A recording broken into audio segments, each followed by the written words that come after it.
Hello everyone, welcome to another amazing video. If you enjoy the content, I ask that you subscribe to the channel and turn on the notification bell so you don't miss the upcoming parts and new videos.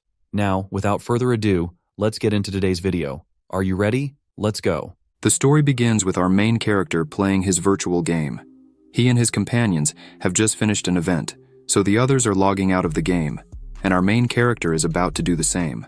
However, before logging out, he decides to open the treasure chest he just received. Upon opening it, a blinding light shines. It turns out his mastery reward is a golden ticket that allows him to cross over to the Azure world.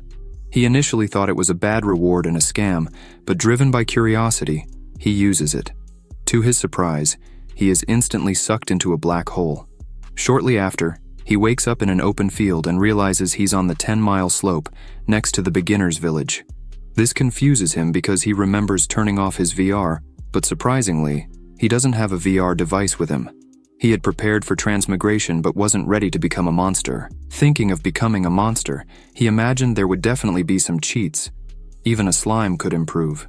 But he was wrong. A slime crushes him to death. A goblin smashes his skull with a hammer. And even a same-level skeleton easily defeats him. This outcome greatly discourages him, and the only benefit of transmigrating is that he resurrects relatively quickly after death. Even the slime that killed him a few times is already at level 2. With this, he soon realizes that he can also level up, but then remembers that he is the weakest monster in this place. Still, this doesn't stop him from finding another way to level up. Shortly after, 2 adventurers are carrying out their novice task and fighting some skeletons. The knight kills the skeletons in front of him, leaving only the one behind. Then, the mage notices that the surviving skeleton is acting strangely, but the knight explains that characters in Azure are all hyper-intelligent, so a skeleton behaving strangely is unusual. Unexpectedly, the skeleton in front of him lightly strikes him, offending the knight, but that wasn't enough. So, the main character grabs something from the nearest bush and crafts a sign calling the knight an idiot. Now the knight knows he can't let this slide, so he attacks, making the skeleton smile because it knows its plan worked. Without hesitation, he steps away from the scene and lets the other skeleton do the dirty work. Since the knight has aroused the monster's hatred, when Azure monsters are awakened with hatred, they prioritize attacking players in a specific radius. If you kill them, the experience gain is shared among all who helped in the kill. He knew this because he has been an Azure player for 10 years, so he is familiar with everything. Here, even if he becomes a monster, he could still do something about it and find out the truth about his transmigration. Soon after leveling up, the first thing he will do when reaching level 3 is to kill the slime 10,000 times. Meanwhile, on the World Channel forum, newcomers are complaining about a level 5 skeleton harassing them. This commotion caught the attention of a level 25 knight, who without hesitation declares that he will help them deal with the skeleton on the 10-mile slope. The main character is enjoying the sun with his guards and his own enslaved slime, which he managed to dominate because as their levels increase, their intelligence also increases. Therefore, he can finally give instructions and communicate, but his day is ruined when the level 25 knight suddenly attacks him from behind. He didn't even have a chance to escape and was killed on the spot. Fortunately for him, death only makes him lose half of the experience gained. With this, he realizes he was being too arrogant but knows he can't let it slide, so he plans to make the knight pay, just like he did with the slime. However, living in the game for 8 days, he realizes that 2 days have passed in reality. So he realizes he needs to quickly find a way out because he believes his parents must be worried about him, even if only minimally. But his assumptions were completely wrong because his parents were enjoying their vacation without worrying about him at all. They didn't even bother to send him a message. Meanwhile, the main character decides to level up quickly so that he can change classes at level 20. By that time, he will have a human body and exact his revenge. Shortly after, he takes on a bunch of tasks and kills various monsters. After repeating this non-stop, he reaches level 20 in a single day. Now, he just needs to change classes in the main city, so he heads there. As expected, he is blocked by the guards at the gate and without questioning, is killed on the spot. He immediately resurrects, but his death causes him to lose half of the experience gained. He drops back to level 10. Now he realizes how foolish he is because he just remembered that he is a monster. Shortly afterward, in the Devil Wolf Valley, Adventurers are having difficulty dealing with a wolf, but they can't give up the challenge as they need wolf fur to change classes. While discussing their strategy, the archer notices a group of skeletons attacking a lone wolf. They were brutally attacking it with teamwork, which surprised the archer to see with his own eyes. But the wolf wouldn't go down without a fight, so it became enraged, its defense and attack becoming sharper. It was about to take down its opponents along with it, which the archer was trying to convey to his team, but they were still busy discussing. In contrast, the wolf failed to kill its opponents and was being attacked from behind, leaving the archer even more frantic. So his teammates stopped their conversations and went to see where the archer was pointing. To their surprise, monsters were hunting other monsters, and they were much better hunters than they could ever be. Meanwhile, a new player has just entered the game. A fairy welcomes him and introduces him to this incredible VR world called Ash in Azure. He can even synchronize all his 5 senses, including touch, to enjoy delicious food and the scent of flowers at the same time. There are no fixed tasks in Azure. Players need to personally engage in interactions with NPCs, in addition to triggering missions from super intelligent AIs. He can also choose to enter an academy, enhancing his own skills and becoming part of the Azure world. There are 5 basic skills in this world, which are controlling elements, taming monsters, martial arts, engineering, and mind. Each skill has its own sub-skills, and there are almost infinite ways to combine different skills in the virtual world of Azure. He can definitely find the skill that suits him best.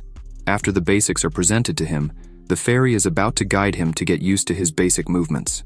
For this, the fairy asked the new player to head to the novice training field, the 10-mile slope, and kill 10 low-level monsters. Once he finishes, he can return to the quest. Hearing all this, he was filled with excitement and expectations, but that soon diminished after he passed through the portal and saw all the high-level skeletons waiting to attack him. This confused him, so he dropped his sword, which he shouldn't have done in front of these skeletons.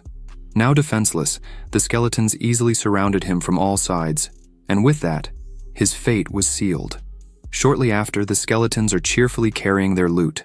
Then, the main character gives small notebooks to the skeletons and instructs them to distribute them to other skeletons. And everyone should have the same equipment, except those with a different body shape like him. All other skeletons should look the same, and when they see high-level players, they should follow the instructions written in that notebook. They should always follow a set of rules. First, everyone should choose a different direction to run when fleeing. The skeletons have a speed that surpasses normal standards, so most players won't be able to catch them. Second, if players are level 5 or below 30, lure them to the meeting point and prepare a 10 versus 1, as they practiced. Third, if the player is above level 30 or has already changed classes, record their player ID. After that, run towards the goblin camps and provoke the goblins, letting the goblins attack the high-level player. Once the player is engaged, they will still gain some experience points. This way, high-level players won't be able to do anything against them. Unexpectedly, the skeletons have a problem with his master plan, which shocks him. But before he can ask the reason, the little skeleton clarifies that they can't read, which shocks him even more. So, he improvises and simply morally instructs them, which they surprisingly understand quickly. After that, he tells them that he will leave them for a while, and puts the little skeleton in charge of the team. The little one asks why he has to leave, and he explains that the sky they can see now is small, but in the outside world the sky is truly immense, since the Azure world is so vast that even now there's a shortage of players, and all kinds of cultures intertwine. He then tells the little skeleton that when he reaches a high enough level, there will be a time for him to leave and see the great mountains and rivers. This statement makes the little one's eyes sparkle with hope for the future, while the main character smiles, realizing he's suddenly talking to a monster about this. However, Azure is truly magical. He almost feels like they can all really think deeply about it. After this emotional moment, he bids farewell to all of them and leaves the place. But after a while, he returns because he accidentally took bags full of low-level armor they took from novice players, instead of the materials needed for their transfer, wasting his efforts to look cool. In a scene change, a mage is chasing a rabbit and trying to cast a beast-taming spell on it, but she didn't know that our main character is hiding in the bushes and is waiting for her to cast the spell on the rabbit. Therefore, when she casts it on the rabbit, he knocks out the rabbit, receiving the spell in its place, becoming a mage's pet. while the system congratulates her for acquiring a level 34 skeleton monster as her first pet, since the first pet will be her most important companion throughout her journey in the game. Instead of being happy, she collapses on the ground and starts crying, making the main character feel bad. So, he asks why, to which she responds that it's because she wanted a cute pink rabbit and he looks too ugly to her. Now he realizes he has encountered a shallow idiot, yet he knows it's too late to give up. So, he improvises while summoning all the eloquence he can muster to explain why he kicked the pink rabbit she wanted to tame out of the way. Then, he tells her a story that he is actually an extraordinarily handsome prince. The enemy kingdom oppressed them, but he was always in contact with their princess, so they both fled and got rid of the chains that bound them. However, in the end, they couldn't escape from what the world thought about them, and everyone opposed them being together. Therefore, they could only send letters to each other, delivered by their guards, to talk about their sorrows. Regardless, he never thought that the princess would fall in love with her guard and that she wanted to run away with this guard. With that, he realized that the mage was now starting to believe his story, so he took the story even further, adding that the princess's plans didn't go as she wanted. To his surprise, she underestimated the loyalty of his guard. Even when she tried everything to stop him, the guard still returned to his side. He brought back the princess's resolution letter, but he couldn't warn him of the danger that was inside. The princess was jealous of the prince, who gained the guard's loyalty, so she cursed a letter. From then on, the prince could only live as a skeleton, reviled by everyone. Thus, he committed to lifting the curse and avenging his guard. Now that he had finished inventing his background story, he asked the mage if she could take on this task to fulfill his revenge and restore his original appearance, to which she instantly believed in his story and was excited to help him find his guard so they could be reunited. But he quickly tells her that his guard died to avoid the BL label. She immediately loses interest, so, to convince her again, he tells her that skeletons can exist, so it's easy for him to resurrect a dead man, which she is delighted to hear and regains her enthusiasm to help him. Now that she is fully convinced, she introduces herself as Bubble. After that, they are now in front of the gates of the main city, and the main character is confidently walking to enter the city. However, the guard stops them to inform the mage that her pet skeleton needs to be on a leash to enter the city, which shocks him because he completely forgot about it. Shortly after, he finally enters the city with a leash, and his mistress, being a novice, was enchanted to see all the amazing things inside the main city. He explained that all level 20 players transfer to the city, as the detail of the Azure world is almost the same as the real world. The only city located at the center of the east-west junction has become the commercial and exchange point, making it the most prosperous city in Azure. Then, the mage realizes that there is also a tea shop inside the city, which she is delighted to see, so the main character advises her to have one, as Azure is connected to VR through brainwaves, which can simulate taste. But unfortunately for her, she has no money, so the main character tells her not to worry and gives her a bag of coins that he stole from players to further convince her that he is a prince. With that, she bought a milk tea, which she liked more than the real one. But their peaceful walk was suddenly interrupted by an adventurer shouting at an NPC who bumped into him and is now venting his anger on the NPC because he was furious about being robbed by a skeleton before. But the main character decides not to get involved and was about to leave the scene, but to his surprise, Bubble is not by his side now and is now protecting the NPC. As brave as she was, her level was the opposite, as she is just a level 10 novice. With that, the bully started scolding and mocking her, which left her shaken, but she knew she couldn't do anything. After that, the bully decides to leave. But to his surprise, the main character defeats him and mocks him in the same way he mocked her mistress, showing his level to them, shocking the bully's teammates. But before he could humiliate them further, the NPC girl approached him and thanked him, but decided to take matters into her own hands and went to the player, threatening him to pay, which he still had the audacity to ask why. Then she decides to teach him a lesson he will never forget and defeats him to obliteration. Now Bubble and the skeleton understand that an NPC can be cruel sometimes. After the beating, the player was handcuffed and taken to jail. In a scene change, the three are now inside a cafe discussing the events that happened before. Bubble asks why she was not punished, to which she explains that she knew the guard, so he definitely wouldn't arrest her. And since they helped her, she introduces herself as Yuko and gives them the address of her fruit shop so that, if they need her, they can visit her there. After that, they went their separate ways, and Skeleton and Bubble are now walking outside. Skeleton tells her that it seems they've stumbled upon a hidden task since Yuko gave them her address. She asks what a hidden task is, to which he explains that it's something she'll encounter later. He advises not to underestimate any NPCs in Azure, as there are various hidden tasks, some without clues. For example, at the end of the third main story, she has to help an old man acquire a refining skill and become a master assassin. Before he could give more examples, he realized they were finally in front of the transfer hall. Without hesitation, they entered. Now inside the transfer hall, she was shocked to realize that this game could be more realistic, as she noticed they needed to queue up to receive a number. Skeleton reassured her that it's still okay because when there are more people there will be more windows, so they don't need to wait as long. While waiting, Skeleton told her that the 10th anniversary main mission in Azure would definitely be the biggest ever. During the 9th anniversary, there was already a civil war between the East and West countries. Although 10 years have passed, many new players are still joining, like Bubble, who joined because she heard the game would have significant activity and her classmate dragged her into playing. Then, her number was called, and she went to the counter, handing over the right amount of materials to change classes. Her request was understood, and she was allowed to participate in the class change ceremony without any issues. Meanwhile, Bubble was approached by a guy with a squirrel-like appearance, telling her that she might have been deceived, as he considers himself a know-it-all, and to him, his knowledge is always right. He said he never saw a monster having a secret mission, and even if there were, they would be high-class monsters with intelligence and a super high level. With a smug smile, he tells her she's wrong, sends a friend request, and leaves the scene. With this strange interaction, the mage is now doubting Skeleton's identity. However, before she could think more about it, Skeleton had already finished his class change ceremony and is now in front of her with a new handsome face and an amazing appearance. Bubble was about to cry, which worried Skeleton, who asked the reason.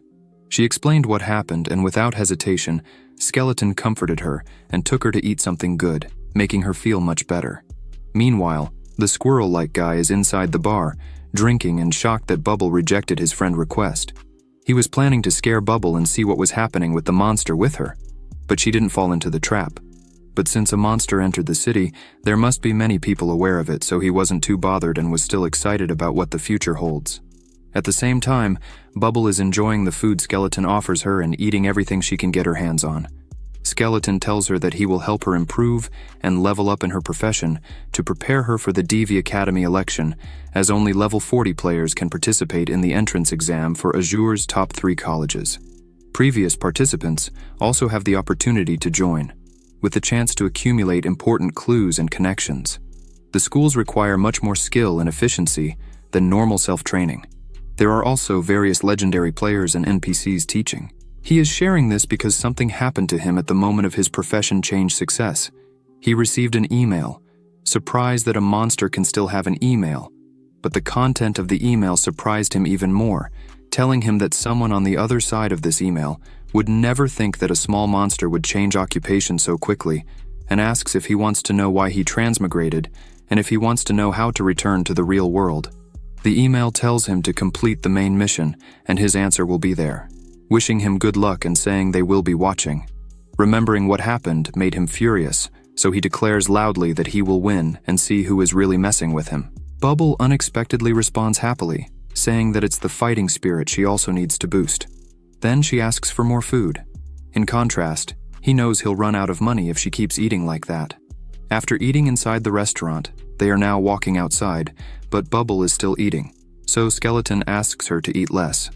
Although eating here doesn't make her gain weight, the food is very expensive, and even a rich owner can't keep up with her appetite. She happily responds that she knows, but ignores it and changes the subject, asking what they will do next. Skeleton says they will later go to the DD Academy election exam, and with someone like him as a pet, at his current level of 10, she can practically enter the second exam without issues. Then, they will focus on leveling up so she is ready for the second exam, which is 10 days away, making her very excited. Later, on the 10-mile slope, skeletons, goblins, and slimes are doing their best building their new base, which surprises the main character upon arrival due to the speed of their progress. He had only been gone for 3 days, but it seems they are almost finished. While he is mesmerized by the new fortress, the skeleton notices him, and without hesitation they attack him, but he dodges the attack and realizes they don't recognize him, so he gives them a lesson. Now on the ground, the monster realizes they can't win, but they still remember what their master taught them, so they decide to use their supreme ability, which is to retreat. Now, they are all out of sight and cannot be seen, surprising Bubble, who asks if these are the monsters he considers tamed. He responds that by executing their command to escape, if they can't defeat the opponent, they are considered quite tamed. He then calls the fat skeleton, implying that he is their master, and orders them to stop hiding. The fat skeleton obeys and cheerfully comes out of the ground, immediately asking why he chose to transform. They then sit down and explain what happened. Now that the fat one knows Bubble is their boss, he asks how they progressed so quickly. The fat one explains that they realized the HP and strength of the goblins are stronger than theirs, so they gathered some goblins. Working together, they can already defeat players around level 30, but they found that the chances of escaping are not so high. So, they built a fortress on the surface, which is just a disguise acting as a bunker. After having the bunker, they can quickly escape to the underground. Players have difficulty finding them, and even if they do, players entering the underground are not familiar with the paths. They can choose to exit the underground and kill them. Hearing this intricate plan, he is incredulous and asks if they are really monsters, to which the fat one responds that everyone learns from the best, and that's him. He then tells him to forget it, as he even learned to flatter. He then tells the fat one that this time he is here mainly to level up with his master so they can prepare for the upcoming entrance exam. Therefore, the fat one immediately offers that they can easily join the player hunting with them, for which he gets scolded for being foolish, as Bubble clearly does not engage in PK. Now that he knows the fat one doesn't have bright ideas, Skeleton suggests that the fat one takes his subordinate monsters and Bubble to kill other monsters and level up. During this time, he needs to get accustomed to the skills and the new body he has after the occupation transfer. They also need to wait for the Academy entrance exam notification. Normally, pets that surpass the player's level show signs of decreasing loyalty, but they don't need to worry about that. Under the circumstance that their levels have a significant difference, they should be able to receive a good ranking. Now that he has finished explaining what to do, he encourages them to hurry up and level up. Bubble only needs to level up to level 39, and there are no restrictions for pets. He will also try his best to increase their levels, since there is temporarily no time to gather materials for a second transfer. Time passes quickly as they enjoy their time together, train, and the main character's subordinates even manage to capture the knight who killed him before. A short while later, a messenger pigeon arrives to deliver Bubble's entrance exam notice. They receive it happily, while the knight is completely defeated and stuck to the ground. After opening the letter, Skeleton is surprised to find that there are so many strong players this year. He thought they were already strong enough, but they are actually ranked 9th. Seeing this, instead of getting discouraged, he gets excited, thinking that this exam will be fun. Meanwhile, in the current world, Secretary Miss Chong brings the data that Boss Dong requested and puts it on his desk. She then asks him what happened to Wei Dong, one of their colleagues, as she hasn't seen him for a few days. He explains that Wei Dong has been transferred to another department to conduct some scientific technological experiments, so he won't be here for a while. His parents, who were traveling the world, were happy since their son wouldn't bother them as much, and they happily cooperated with their son's arrangements. Boss Dong asks her why she's suddenly concerned about Wei Dong and if she's thinking about him, making her so embarrassed that she leaves while blushing. Meanwhile, a pink-haired girl named Schwer is standing in front of a mansion and is welcomed by a beautiful lady who calls her aunt. She is welcomed, so Schwer doesn't hesitate to go up to meet Bubble. Coincidentally, Bubble has just left the game, so without hesitation, Schwer jumps on her and hugs her a bit. Schwer then asks if she's having fun playing Azure, to which Bubble happily tells her what happened inside Azure and the joyful adventures she had meeting Skeleton. Schwer, after hearing this, becomes curious and asks Bubble to tell more about the skeleton she met, to which Bubble immediately tells the invented story of Skeleton, which she believes is 100% true. A few moments later, Schwer finishes listening to Bubble for a whole day and wonders if Bubble is dating the game characters, which she immediately denies to avoid suspicion of being strange. But Schwer doesn't mind, as she tells her that after finishing her work, she will enter the game to find Bubble and see her little skeleton too. After that, she leaves. Now alone in her room, Bubble lies on her bed, reminiscing about the fun time she spent in Azure and can only sigh, wishing it were all real. However, she decides not to dwell on it and go to sleep. But that's not what happened. A few moments later, on the slope of 10 miles, inside the skeleton camp, Bubble is staring intently at Skeleton, who asks why she logged in at that hour. She explains that she couldn't sleep, so she came to check. She makes up an excuse, saying she was afraid he might be lying to her and secretly escape. Seeing her worried, Skeleton sits down and reassures her, saying he'll always be there. Hearing these words makes her feel secure, and she easily falls asleep. The next day, the annual final exam rankings finally begin. Thousands of people gather in one place, and many merchants, businessmen, and scammers are selling their goods outside the entrance. Skeleton then explains to her that the candidates for the entrance exam are reduced from 30,000 to 2,000, and they narrow down the area and level, choosing only 30 people in the end. Each exam also affects the competition of all forces. The palace also broadcasts live streams and betting matches. Each exam is also a carnival for everyone. Watching this familiar scene, he recalls that before transforming, he was just the president of a small guild and always watched the live stream. But this time he could finally go to the exam venue. Suddenly they are greeted by Yuko, so they greet her back. She proudly declares that she will take care of them. Now together, they enter the temple. Yuko notices that Skeleton has been looking at the dubious manual all this time, so she advises him to pay attention to where he's walking so he stops reading. But he explains that these manuals are important because they contain a lot of information about the examiners.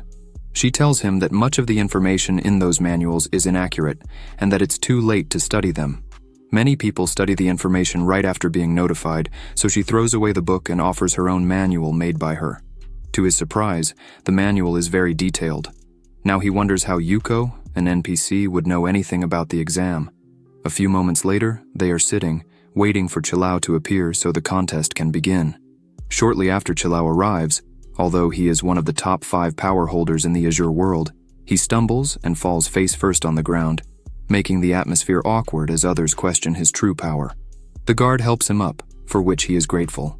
Then, he begins his speech, congratulating everyone who passed. However, he reminds that every year there's a possibility of a deviation, so he encourages everyone not to lose hope. This exam is divided into the first exam and the reassessment, and it is filled with aspects of wisdom, skill, and ability to test the player's capability. Next, everyone can pick up their number plate and enter the first location. He decides not to talk much, so they can start. Therefore, the guard immediately opens the portal, and everyone has already picked up their number plate, so the exam begins. The announcer starts the broadcast of the Divine Academy of Azure and welcomes all viewers to the 10th entrance exam competition. After introducing themselves, they explain the whole situation and that there are 2,000 participants in this exam, but only 30 will be chosen. The first test consists of 3 sections: body, wisdom, and weapon. On the island, there are 500 items corresponding to each section. The player must collect at least 3 items to meet one of the standards. Once 2 standards are met, they will have passed. Due to the requirements, players taking the exam must have their level below 40. The physical assessment needs to be collected, and lower-level players can only pass through teamwork. But the quantity of ghosts makes it so that once united, it's not enough to be divided among all. So, how will they choose? The following is the instrument evaluation for players needing expertise in assembling instruments. Every 3 parts can be assembled into a qualified piece, and all these parts come from a whole that was broken into 500 pieces. Selectively and carefully finding the perfect fitting parts is not an easy task. The last is the wisdom test. Scrolls scattered across the island need 3 of them to be gathered to complete a formation. Not only does this formation satisfy the exam standards, but it can also serve as transfer coordinates, becoming a crucial part of passing this exam. And now, the players have already arrived on the island. What interesting events will happen this time? The announcer puts all his energy into the exam to take a look and enjoy this fascinating game. Meanwhile, the ghost Martin suddenly smells prey and, in an instant, attacks, leaving a trail of blue flame. But unfortunately for her, her opponent was stronger. so she turns into a popsicle, just like other ghost martins that encountered Skeleton. While Skeleton didn't think this mission would involve restraining a monster like this, it seems like a good opportunity to test his new abilities, and with a smile, he declares that the game officially begins. Meanwhile, a group of lower-ranking players is hiding in the bushes. The Tiger Lady tells them to listen, as she explained that the Ghost Martin is extremely fast, but her defensive turning ability is weaker. So the first thing to do is model her course of action, and then they can organize people to surround her, and then attack her. But they've already waited for a few hours, and there has been no activity, so they wonder if they might be in the wrong place. The warrior reacts to what she said, and asks if she doubts his gut feeling. He expresses his disdain and warns that he has a very bad temper, and if it weren't for the exam that prevented him from attacking her, he would have already beaten her. After hearing this musclehead talk, the Cat Lady retreats in her statement, stating that what the Tiger Lady says makes sense because she is a formation mage, and only she can decipher the formation. After waiting a few more minutes, the Cat Lady is quick and suggests that she will check the situation first. The warrior tries to discourage her, but he is ignored. A few moments later, the warrior is crouched, still trying not to reveal his location, while being urinated on by a dog. Suddenly, the Cat Lady comes back and tells them that there is no need to hide, and that there are no signs of a ghost martin within a radius of 10 miles. She questioned a passing player, since the exam doesn't allow them to ask on forums. Apparently, the martin has already been killed by a trainer, which really angered the warrior, as he was urinated on by a dog. In a scene change, Skeleton is standing on the edge of a cliff. He realizes that something is wrong. He has walked around, so he wonders why there are no ghost martins. He has only killed about 200 so far. At the same time, the announcer informs the viewers that they have just received a message. In the 2 hours since the start of the exam, a player named I Want to Pink Bubbles Pat with a level of about 61 has killed more than 200 ghost martins. Normally, players' levels are restricted to 40 and below, but pets don't have this limit, although they have never seen a pet with a higher level than its owner. As everyone knows, if the pet's level is too high, it will lead to an inability to gain loyalty and result in a setback for the owner. Meanwhile, Skeleton was visited by the Cat Lady, who asked, as she heard he was selling martins. Seeing a potential customer, Skeleton greets her as a dealer and shows her the goods. Now that the Cat Lady sees them with her own eyes, she immediately asks how much they cost, to which he firmly states it's 50 gold coins per piece with no bargaining. Hearing that it costs so much, the Cat Lady gets irritated and calls him a cheat, as 1 gold is equivalent to $100 in real life. But Skeleton has his ways and quickly deflects the situation, carrying her like a princess, using what he learned from quantum rhythms. He tries to convince her with his charm. The Cat Lady tries to resist, but Skeleton is too much for her, suggesting he would lower the price if she let him pet her for half a day, which she tried to resist hard but, as expected, failed. A few moments later, she returns to her teammates with the skins she earned. Then, the warrior realizes that she only got 6 skins when they clearly have 3 people, so he asks why. To which she is perplexed about how he ranked higher than her with that IQ. So, she clarifies to him that if they don't need to fight the Ghost Martins, why would they burden themselves with bringing a soldier? To bring him, they need to break 3 formations, so she suggests he just stay there. Hearing this, the warrior now knows he's in trouble. Therefore, he draws his weapons, but unfortunately for him, they were 1 step ahead. So he is immediately bound by a tentacle, dropping his weapon and preventing him from retaliating. The Cat Lady tells him that, first of all, players in the initial test cannot attack each other, and even if she let him go, he wouldn't be able to hurt them, but they can limit the player's movements. This is the initial formation of Hong Lian, which was launched in his previous position, as they planned to abandon him after they finished fighting the 6 Martins anyway. She tells him they are just following the rules and hopes fate doesn't make them meet again as they leave the area. Meanwhile, another group is wondering why there are no Ghost Martins, so they assume it's a bug. But suddenly, Skeleton appears before them, displaying his treasures and asking if they would like to buy some. Somewhere on the island, 2 competitors have now acquired 2 formation balls and almost cleared the level. They notice how interesting Skeleton is, so the woman asks Guqian if he wants to keep playing there for a little longer, to which he replies that playing in the first test is a waste of time. The next level is important, so he hopes they can see that vampire skeleton in the next level. Then, they notice that some players have already cleared the level, so they decide to hurry. At the same time, the announcer states that the leading hunters have already begun clearing the level. However, 3 specific players have now caused many others to fail this level because there are no more ghost martens to hunt. Normally, 2 players work together to kill the ghost martens to collect vice pieces or break the formation, but today, many players can't fulfill the first requirement. Not only that, the price range of these monsters is indeed a bit too high, so they wonder what I Want to Pink Bubbles Pat wants to do with all that money. Meanwhile, somewhere in the desert where pieces are scattered on the ground, Bubble realizes that they suddenly got a lot of money, so she asks Yuko what she thinks Skeleton is doing. But Yuko is busy and cannot be bothered, as the exam for mechanical devices is harder than she expected. There are so many pieces. It's like a 500-piece puzzle that has been mixed and spread across the desert plain. Find 3 puzzle pieces and combine them to form a part and clear the level. According to the information she gathered earlier, where a player finishes their strength exam, they will come here to pick device parts, and it would be easier to clear the level by working together with others. But it has been so long, and there are still only so many players. Therefore, she wonders why others haven't passed the strength exam yet, but she didn't know that this result was because of her teammate, and now he is causing a standstill, a deadlock. Without hesitation, he ran towards them. However, a bear dad suddenly stopped him, asking if he wanted a ghost marten skin, just like he was doing with the other competitors.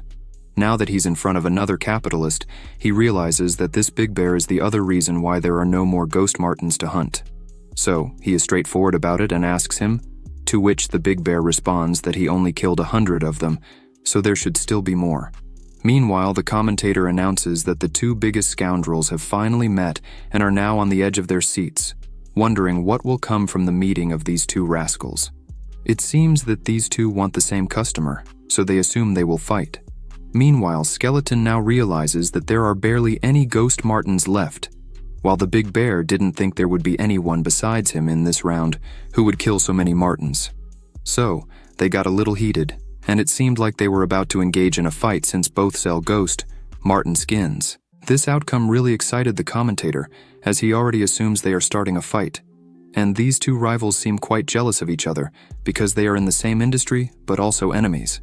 Without a doubt, these guys are about to fight.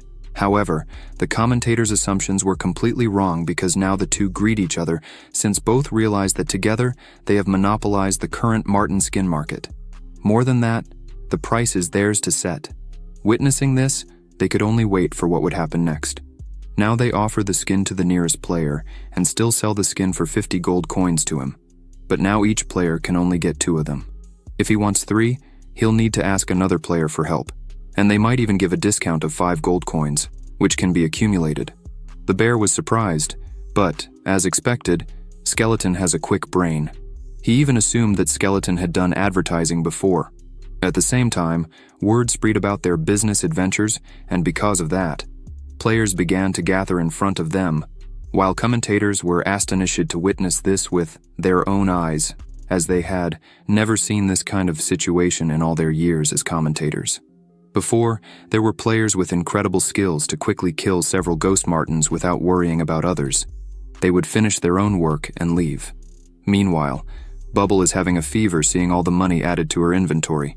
Now she can probably drink milk tea until she dies, but Yuko doesn't like it, as she asks Bubble to open her chat panel with her pet. In a scene change, Skeleton is selling skins while using his wrist to flirt with girls at the same time. Then, he receives a call and answers it, only to be scolded by Yuko, telling him to hurry up and arrive soon, because without his cooperation, they won't be able to finish the second level, and time will soon run out. Meanwhile, on the other side of the forest, other players are gathering in one place. They are in trouble because they can't afford the skins, and if they don't go to the second level now, there won't be enough time and they will get stuck. But they can't attack Skeleton because his level is too high. Suddenly, another player, who is in the shadows, suggests that if they can't attack, they can use other methods. They can work together and reclaim what is rightfully theirs. In a scene change, Yuko is having a fit of rage because Skeleton hasn't arrived yet. Coincidentally, Skeleton appeared running towards them in a hurry, but unfortunately, he is being chased by a group of players accusing him of what he did, while the bear transforms into its second form like a snake, wrapping around Skeleton as he runs. Bubble, in the crowd, confused about who they are chasing and what they did, asks, to which a player responds that she should be careful with that pet ahead because he is a thief. He killed all the ghost martens and demanded to sell them for ridiculously high prices. Who knows what kind of master trained him to be such a corrupt pet? Hearing all this, she realizes they are chasing her pet, Skeleton. A few moments later, Skeleton, tired of all this, decides to use his skill that he wanted to reveal later. So he stops running, faces the crowd, points the palm of his hand at them, and uses his ice bomb skill, creating ice in front of them and breaking it in just a second, creating a dust cloud so they can escape. Now hiding behind a rock, like an NPC, he explains how he perfectly executes his skill, saying that he uses the water element. He can control the cold around him like a skeleton and make the water around him form into a trap. He made the water element suddenly explode into an ice bomb. Now his first skill has been revealed, while the big bear, now a snake, asks how much time he thinks they have. Then he suggests stopping talking and running. A few moments later, Yuko can barely get 20 device pieces, and they only had 7 more hours. There is not enough time, and she sees that Bubble is trying to help, but she knows that without mechanical skill, she won't be able to assemble these device pieces. So, she tells Bubble to stop playing around and take the gears out of her hands. Suddenly, Skeleton has just returned with the big bear, but Yuko was stressed because they could fail the second level because of Skeleton's greed. Therefore, she scolds him and the bear. After her fit of rage and now calmer, she tells them that there is only one other option now. She explains that she observed some device pieces earlier, and they have a pattern. Although the assembled pieces have nothing in common, if they break these pieces into smaller components, they can reassemble them into a proper device. Although she is not sure if they can reassemble them to their original state, she orders Skeleton to continue looking for the remaining pieces. After finding them, he must hand them over to a robot helper, and they must not give up on collecting the pieces. Now that Skeleton is collecting the pieces, the bear asks to join, because he has nothing better to do and is just waiting for his daughter-in-law, who is a formation mage, to arrive here since they promised to meet here after killing the Martins. But before they could continue collecting the pieces, the masked man from before appeared before them. Therefore, Skeleton asks if he is like the other players who want revenge, to which the masked man clarifies that he came to notify them that some players have figured out where he is and are coming after him. He declares that he can help Skeleton stop them. As a cheater, he can sense the same kind within miles. So, he asks why he should help him, to which the masked man explains that it's because he, a high-level pet, raises suspicions of having connections with this year's main task, so befriending him shouldn't bring any harm. Hearing all this from the mouth of the masked man made Skeleton think, so he accepted the masked man's proposal and separated from his group. Before meeting Skeleton, the cat lady reported to the masked man named Yiwu that they leaked the location of Bubble's pet and grouped other players as he had directed. Then, she asks why Yiwu wanted to befriend Skeleton but provoke the wrath of other players to attack him, to which he responds that there must be a reason to befriend him. Of course, others must have noticed him already. He was so greedy after all, but he is not the only one who has the ability to kill so many ghost martins. He also hunted most of them to reduce the approval rate in the first exam. Meanwhile, the commentator is wondering if Yiwu knows that this is a live broadcast because he literally just said that he irritated all the players on purpose. But he is the successor of an assassin alliance, so it's better for them not to question him. Now, in the present, Bubble and her companion are traveling through the desert. They then decide to rest there while looking for other players because Yuko said they are assembling pieces around there, and other players might head to her location. So, Skeleton tells them to hold the players as much as possible to avoid bothering Yuko. Speaking of Skeleton, the bear asks Bubble why his level is much higher than hers, and how she captured him, to which he tries to dodge the question by ignoring the bear. But the bear gently asks what the problem is, to which she explains that it's because Skeleton told her not to reveal his identity. Hearing her excuse, the bear concludes without a doubt that her pet's identity is indeed exceptional, so he knows he needs to figure out a way to befriend him. That way, he can get some clues. Meanwhile, Bubble is sitting, probably because she realized what Skeleton told her, which is that if they ask about her identity, she can act as mysteriously as possible. These top players all have paranoid personalities. The less they understand, the friendlier they will be with them, so they can get more information. Meanwhile, the cat lady found them and immediately informed the other players of their location. In an instant, they surrounded Bubble and the bear, trying to convince her to hand over her pet. But suddenly, They were all bound by Yiwu, while Skeleton used his ice ability to fend off the other players. Using his abilities constantly, he is running out of HP, and there are still many opponents. He claims that he won't be able to escape if captured. Seeing that Skeleton is struggling, Yiwu tells him to come to him since he has the players under control. So, Skeleton did just that, but suddenly acted as if he had lost control of his abilities and cancelled them, just to see if this pet would surprise him more when faced with death. Now Skeleton and Bubble are in a difficult situation, surrounded. The bear is pondering whether to risk his life for some unknown information, as it will be troublesome if he can't get out of this. However, before he makes a decision, Bubbly has had enough of all this, so she decides not to pretend anymore. She raises her wand to summon her pet, casting a summoning circle in front of them. A level 55 slime appears before them, shocking everyone who witnessed it, even surprising the commentators, as they didn't expect her, a level 10 novice to have 2 pets, and a high-level slime at that. It seems she continued to add points to her taming skills in the transfer, and even added an extra space for a pet. But training another pet would take a lot of time and money, so it's clearly not beneficial, especially being a level 55 slime. Meanwhile, the priest can't take it anymore and declares that he needs to defeat her to the death, as he has never suffered such humiliation in his entire life, summoning a slime as his opponent. He then asks if she thinks the slime can defeat him, to which she responds by showing him personally, and throws her slime in front of them, which suddenly transforms into a gat or slime, startling everyone, even the commentators. Meanwhile, Skeleton is now cornered by players from all sides, so he declares that he can only release that attack. Yiwu was excited to see if Skeleton would show his trump card now, but to his surprise, he just called Bubble and asked her to take him back to the pet space, which she did gladly. He then smiled at Yiwu, mocking him as he was being teleported. Now Yiwu is in an embarrassing situation, and players are annoyed with him for using them, to which he still tries to get away with, but unfortunately it won't work for the second time. At the same time, commentators laugh at Yiwu because they didn't expect someone as proficient in calculations as him to simply be outsmarted by a pet. In a swift change of scene, Skeleton returned to his master's side as the other players had requested. So, now Bubble asks if there's anything else they need, but as expected, seeing all the high-level pets she has, everyone backs off, leaving only the priest, who is with the gang leader Mao. Now that he is alone, he can only ask the slime if he can touch his masculine pectorals. A few moments later, the slime is tied up by some players who fought against them, while Yuko still does her best to assemble the device. Shortly after, she finishes, surprising even the commentator, stating that she is very strong because she managed to disassemble the parts of the device and reassemble them into a new one. She then declares that they still need to make one more to pass, and many players are probably distracted by Yiwu, so they can rest a bit while working. She asks Skeleton why he sold all those skins, as they almost didn't make it on time, to which he justifies that, considering the quantity he killed, it should be enough for some players to come and help. However, he didn't expect there to be another shameless person like him. Even considering the number of ghost martens he and the big bear killed, there should be a number of players who could pass. But currently, it seems someone else killed more ghost martens and didn't bother to sell them. This should have already been calculated, meaning they have a formation mage who is not in this stage.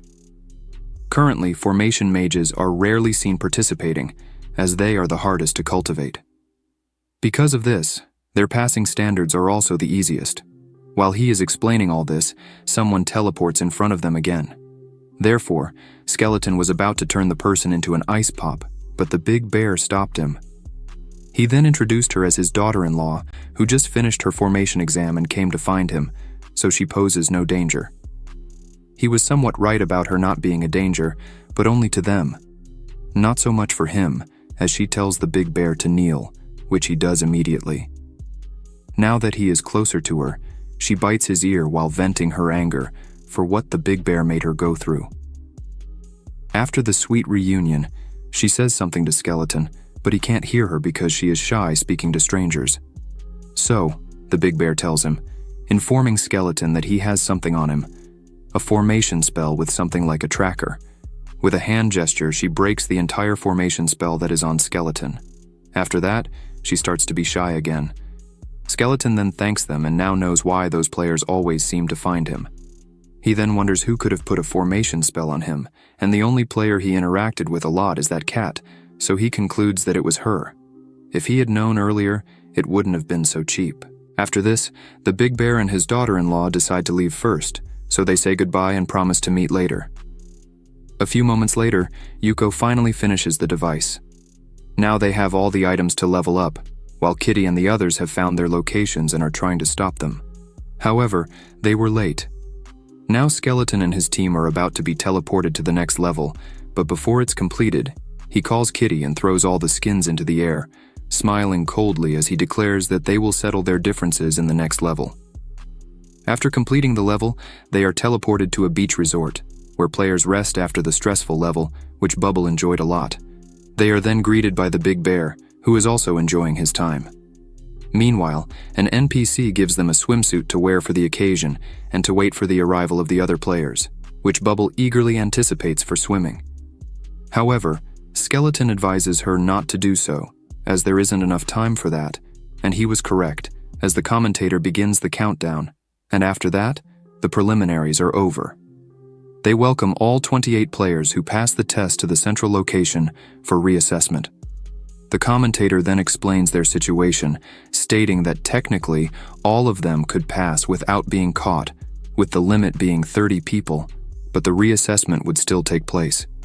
The winner of the reassessment will receive the grand prize, and that prize is clues for the new main mission. The ranking will determine if they can receive school resources and guidance from the teachers. After finishing, they start the exam, labeled as the Island Werewolf. Seeing that Bubble is confused as usual, they take the opportunity to explain the rules to her, stating that the test is divided into day and night. During the day, no one can fight. They can form alliances that will be important in the future, and this will be explained later on. Now, their numbers are mixed, and they will be randomly assigned to each player. They will receive another player's number plate, and this exam uses a point system. If they manage to retrieve their own number, they will gain 10 points. Numbers taken that are not their own will only give 1 point. During the night, they can choose one type of energy ability from these 3 energies to cast. Only one energy ability can be cast per night, and they cannot reuse the same energy ability. With the prophet ability, they can check the numbers of 3 players, but if they choose to be a prophet, they lose all defensive abilities and become weaker players. Players who choose to become a werewolf will receive an enhancement, entering berserk mode and doubling their abilities. Once they successfully hunt a player, the hunter will receive the number plate of the victim they hunted. If a target has multiple number plates, a successful attack must specify the number plate the attacker wants. Otherwise, a plate will be randomly given. If multiple players attack a single player simultaneously, each successful attacker will receive a number plate. By choosing to become a guardian, the player will enter lockdown mode. This time, players must stay in their own homes unless there is contact during the day. Otherwise, any attack or hunt will be ineffective during this time. During the day, everyone can choose to ally or exchange number plate information. An alliance request may allow partners to enter each other's homes, though everyone must be cautious, as allies may also attempt to steal number plates. There will be a total of 10 days in this cycle. After these 10 days, the administrator will collect data to determine the rankings. If 3 nights pass without a number plate, the player will be eliminated. If a player has no number plate and receives 2 attacks in one night, they will also be eliminated. However, at the same time, players can enjoy themselves during the day. There are waiters they can communicate with, and they will try to ensure that everyone's needs are met and satisfied. Thus, the commentators advise not to waste any more time, and those with lingering questions about the rules can ask the waiters. After their explanations, they bid farewell and will be awaiting the results. Meanwhile, everyone can return to their homes to discover their assigned numbers, as every night they will be both hunters and prey. Later, Kitty is ecstatic to receive a werewolf enhancement, and knowing it's impossible to form an alliance on the first night, she assumes that the mages will choose to guard this card. Top players are very challenging to hunt, as they are mostly seeded players from large unions. Warriors must choose to be either a werewolf or a prophet, which ranks lower. Now that she understands, she seeks an opponent to kill first, but to her surprise, someone is already behind her. and that someone is Skeleton and Bubble because she intentionally placed a tracking information piece on them, which they didn't like. Completely suppressed, she uses her ultimate ability, just like her master would. Then, she tries her best to escape the situation, but unfortunately for her, Skeleton doesn't care about her reasons, as she is his target from the start. He then approaches her, believing that she can't defeat him, even if she doubles her attributes, and as he has that forbidden risen him, he suggests that she hands over her number plate voluntarily, or he will search her body. But before she can respond, he orders Bubble to help him restrain her. A few moments later, Kitty is now wearing a cute dress, trembling with embarrassment, while Skeleton teases her. Humiliated, she fusses over her dress, and as they already have her number, she asks them to let her go. Fortunately, Skeleton hasn't finished playing with her, so he complies with her request, but warns her that they will visit her again in a few days and tells her that he will personally ask the attendants how many princess dresses they have in her size for future roleplay. With this outcome, she is now questioning her life choices. Meanwhile, the commentators are having fun witnessing this drama unfold live. At the same time, they feel sorry for Kitty as this is being broadcasted worldwide. After some good laughs, they then decide to check on the situation of other players. They go to check on Cyan, who chose the profitability to check the number plates of various players. Unfortunately, his number plate has already been taken by Ghouling. Basically, high-ranking players are attacking, and low-ranking ones are defending. The confrontation period for this night, the first night, is 2 hours, so it's almost over. The next day, luxurious food is placed on the table, and Skeleton and Bubble are now in swimsuits. They are then greeted by Yuko and the Big Bear, so they discuss forming alliances. But as they can only make one alliance per night, they need to share more information and then determine the order of forming alliances, as well as deciding on offensive and defensive targets. Yuko suggests sharing each other's number plate information so that if one of them has the other's number plate, they can trade first. After all, in cooperation, trust is key. Therefore, they did exactly that. Now that they know each other's number plates, they plan to determine which cards to use first to strategically decide on targets, since they cannot select the same card ability the following day. So, during the day, they need to communicate with other players to gather more information about their number platees. Hearing all of this, Skeleton agrees with them. However, there are only 4 hours allocated for rest during the day, and before doing all of this, he agreed to swim in the ocean with Bubble first. And that's exactly what he did. A few moments later, Ghouling appeared in front of Bubbly and Skeleton and decided to ask to exchange information about the cards they possess and suggest establishing an alliance as well. However, he was ignored since Skeleton is busy apologizing to Bubble for forcing her to swim, almost accidentally drowning her because he didn't know she couldn't swim. To show sincerity in his apology, he offered to teach her to swim later, while Ghouling still tries to get their attention. Soon after, they noticed Ghouling's presence, so Skeleton asked who he was, to which he reintroduced himself and told them his intention. Now that Skeleton knew what he wanted, he suggested discussing the matter in a private place, and that's what they did. But before that, he helped Bubble stand up, as she was still a bit upset about what happened, ignoring Ghouling's presence again. They then arrived at Ghouling's place, where Jian Liwei is enjoying her time reading books, while Skeleton and Bubble are impressed with her beauty. She then condescendingly asks if she is in the presence of the strong pet that caused a lot of confusion during the preliminaries, which Skeleton was foolish enough to take as a compliment, so he reacts humbly. At the same time, both remind him that it wasn't a compliment. After introducing themselves, Ghouling explained why he wanted to form an alliance with them. Ghouling stated that everyone is seeking to win, and the main thing they need to accomplish is to gain the maximum hunting points in 10 rounds since abilities cannot be reused 2 nights in a row.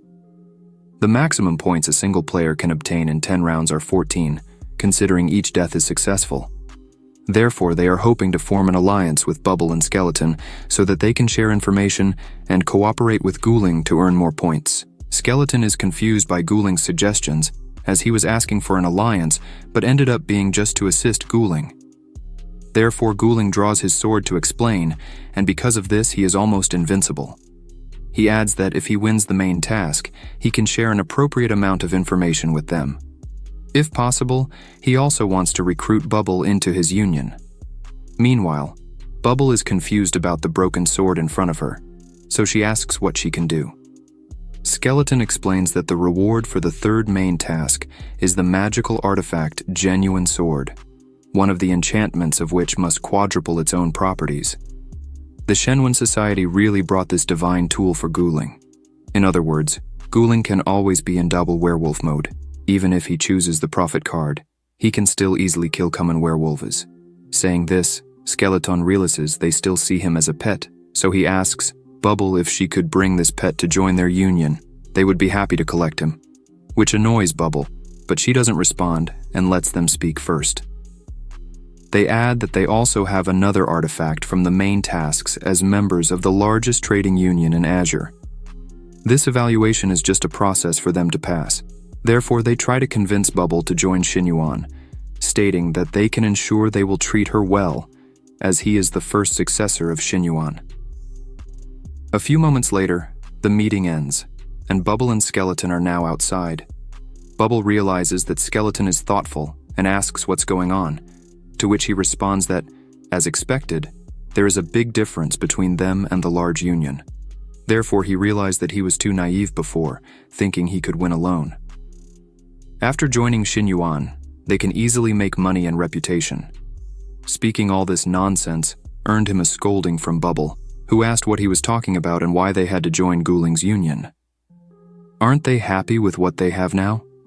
They just got a clue, and if they can't get it, they'll work hard in a different direction. Besides, they treated him like an object and wanted to store him or something, which she didn't like to hear. During this time, she was really happy. Honestly, her health is not good, so she can't drink milk tea or eat much. In Azuri, she ate a lot, explored a lot, and even saw the sea today. It's the first time she sees it. No matter how big the union is, it doesn't matter to her because what's important is who you experience the task with. So, she asks to work together and calls Skeleton Prince Skeleton. Hearing all this from Bubble, he now knows it's her first time seeing the sea. So it's no wonder she didn't know how to swim, which made her irritated that he brought it up again. But their sweet conversation was interrupted by someone saying that the Miss has something to say to them. In a hurry, the Miss approached Bubble and asked if Skeleton's pet was for sale. If so, she could pay in cash. Hearing the audacity of this, Bubble asks loudly if she is crazy, not believing she found people who want to collect her pet while the other wants to buy him on the same day. So, Bubble challenges her, putting a price of 100 million won on Skeleton and daring her to buy him, but to Bubble's surprise, she agrees. However, Bubble doesn't plan to sell Skeleton to anyone, so she just walks away and ignores them, while the Miss still thinks she can buy whatever she wants. In a scene change, Bubble is having a rage attack about what happened earlier, while Skeleton has the brilliant idea of letting Bubble sell him since his level is much higher than the Miss. After being sold to her, he can sneakily come back, and then Bubble can sell him to her again, which irritated Bubble to hear such a plan. Meanwhile, Big Bear returns and tells them that something is wrong because the front row is filled with members of large unions who are looking to outperform the players behind them, while those players who don't belong to large unions basically bought their badges at high prices to level up so they wouldn't cooperate with them, no matter what. After delivering the bad news to them, he asks Skeleton what happened on their side, to which Skeleton explains everything that happened, shocking Big Bear that someone was willing to buy a pet for 100 million. Then he asks if the woman wants a bear too, and that he can also turn into a snake, offering it as a package. However, he soon realizes it was a mistake, so he changes the subject. Shortly after, Yuko brought 2 assistants with her. Quanta approached Skeleton directly and sniffed him.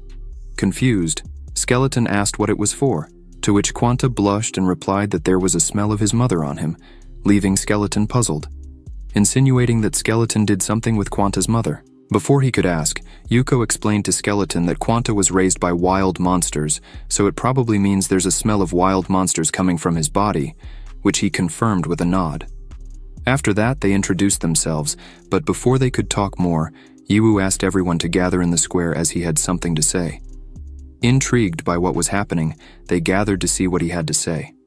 Now that everyone was gathered in one place, Yiwu declared that he thought about it carefully, and as this game requires everyone to be open and honest, if everyone shared their badge numbers with each other and stopped attacking each other, this would ensure that everyone would have 10 points. In this way, everyone would be in first place. As an example, he already returned the badge number to the Tiger Lady and hopes that everyone joins his camp because he has a dream. He wants everyone to hold hands and be in first place. Then he asks his brother to join him and adds that if they don't exchange their badge numbers, it will be difficult for them to surpass the score of the Tiger Lady. Meanwhile, Guling is on the side and tired of seeing Yiwu deceive the players again. At the same time, Skeleton and Bubble decide to return to their place, while Bubble thinks that what Yiwu is saying makes some sense. However, Skeleton disagrees and explains that she is mistaken because Yiwu is just trying to deceive people. Why would someone with 2 cards that successfully hunted on the first night bother to exchange cards? Furthermore, if a large guild wins and receives clues for the main mission, they can use the clues to prepare in advance, trade for money and time, and pay more attention. They will be on a completely different level compared to normal players. Yiwu knows this better than anyone, but if he gives 10 points to all players, it will be much harder for them to hunt. There will be 5 opportunities to hunt, meaning they must accurately determine where their badge number is, or they will lose. Yiwu is treating this competition like a chess game. He's not thinking about winning, but rather how he can make the game more chaotic. For large guilds, a magical pet is just a toy to collect and play with. But one of Skeleton's favorite books says that weakness and ignorance are not obstacles to survival. Arrogance is. They dare to underestimate him as a small pet, so he will turn the chessboard for them. Later, Bubble is using her card ability as a prophet to look at the opponent's information. Now they know the badge numbers of Guling and Jianlu. Next, they need to confirm the players behind those badge numbers tomorrow, and since they chose the prophet tonight, they will have to stay closed and together. Skeleton then asks Big Bear to help him decide which princess dress is prettier, to which Big Bear, with a serious expression, asks Skeleton what he's doing but still gives a suggestion. After that, they decide to play and enjoy their time together. The next day, Big Bear's daughter-in-law is shocked to see what happened to him, to which he explains that he was playing cards with them the night before and didn't win any rounds. Soon after, Yuko informs them excitedly that she got Guling's badge number. She obtained this badge number yesterday as she chose the werewolf card and went to kill the player with the badge number 1900, the grasshopper player. In his hands, he really had been assigned a card with the number 1, but to their surprise, Guling was behind her, thanking her for helping him find it. He adds that yesterday he chose the prophecy card and was surprised to coincidentally find where the number 8, the number of his card, was located. With this, he suggests that they set a price. However, unexpectedly, Yuko didn't care about what he just said, telling him to buzz off while asking who raised him to be so spoiled. And, as expected, Guling was confused as to why she was hostile to him. Therefore, she clarifies what she feels about him meddling in other people's affairs without notice, acting spoiled because he is part of an influential union. But unfortunately, she doesn't care about any of that, so even if she wants to throw his badge number away, she won't give it to him. While others felt satisfaction seeing Guling also being scolded like this, Guling felt disrespected, so he decided he would have to get his badge number on his own. But before he could walk away, Yuko stopped him because, now that she's done yelling, they still need to do business. She tells him that she can give him his badge number as long as a few conditions are met. First, he must obtain the badge numbers of Bubble and herself for them. Second, after the preliminaries, they want to join Shen Yuan as external elders. With just these conditions, he agrees and therefore receives his badge number. Since she planned to negotiate from the beginning, he asks her why she felt the need to yell at him in the beginning, as she had never been yelled at like that before, to which she tells him to shut up because she just wanted to do that. Meanwhile, the commentators are confused by the fight, as they can't believe they gave Guling's badge number to him so easily. Now, Guling, who possesses the Xin Yuan sword, will have an unlimited advantage over the other players. The commentators doubt if they are really against Guling. A few moments later, Skeleton and his group are planning their next move. Skeleton suggests that they first leak the information that Guling got his badge number to all the other players. Then, Xiao Bao will go find the person who saw the badge number that Guling has in his hands and ask if he would like to form an alliance. He will meet with Cici and Sane to exchange information. Everyone will move independently, and with this plan, everyone agrees. Now, the commentator makes an assumption about what they are planning to do, as Skeleton and his companions cannot face players like Guling, who possesses the Shenyuan sword, and Zhang Hu, who possesses another divine artifact, alone. During this time, they will need to ally with other players. However, players will only agree to ally when Guling's points are significantly ahead, because humans will only ally closely with each other when facing a greater threat. In Azure, there are NPCs with high intelligence who also participate in the competition. However, this particular NPC must have a super high intelligence level, seeing how quickly he responded to take advantage of a badge number right after obtaining it. Due to Yuko yelling at Guling, her popularity has exponentially increased on the off-site popularity chart, and she is currently in first place.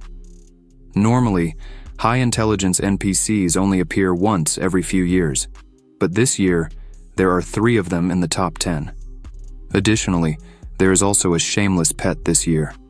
With this unfolding before their eyes, they eagerly await the competition and wonder who will be the ultimate winner.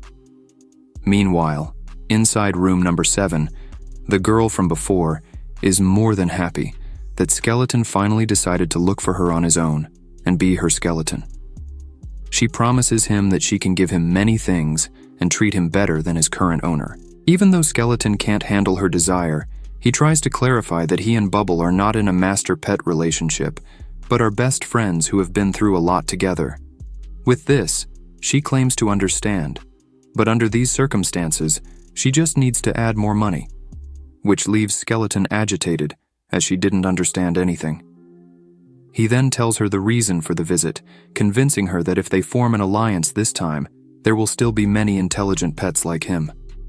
Upon hearing this, she snaps back to reality, now more excited than ever, and quickly accepts his offer. She claims that he can even use all her subordinates. Skeleton is thrilled that he can now add money to his bank without losing dignity. The next day, Kitty is comfortably lying in Skeleton's lap, while Skeleton is jotting down notes about the events that occurred to aid in devising a plan. Big Bear then asks why he only brought 1 woman and a cat. With this question, Skeleton realizes that Bubble is quite furious, so he tries to defuse the situation by explaining what happened and that Kitty, whom he is petting comfortably, he found while looking for an alliance, but in reality, he found Yuwu and managed to tell him that they have to unite.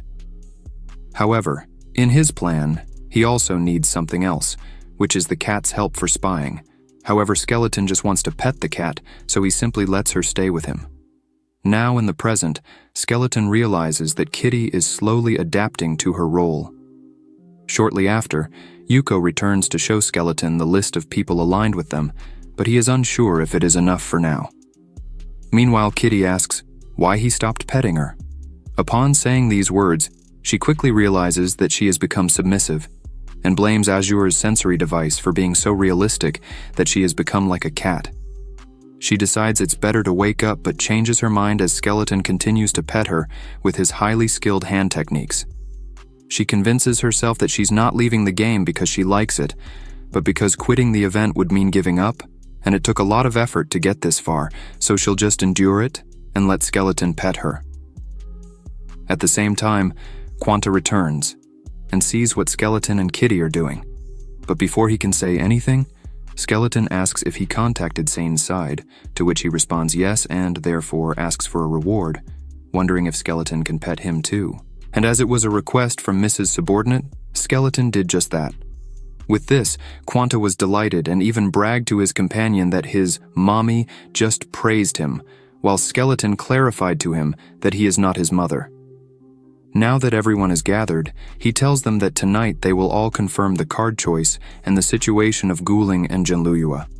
Once they confirm they are in a good position to hunt, everyone will attack together. And when the opponents retaliate, it will be tricky for them to borrow defenses from their allies. Later, someone confirmed Guling's status, so they were alerted to attack him now. With this, he chose to become a werewolf and hunt the opponent Guling. In a scene change, Guling is sitting in his room menacingly, listening to footsteps near his place. He greets them confidently, saying that he knew this would happen the moment they gave him the badge number, but it would be foolish to refuse.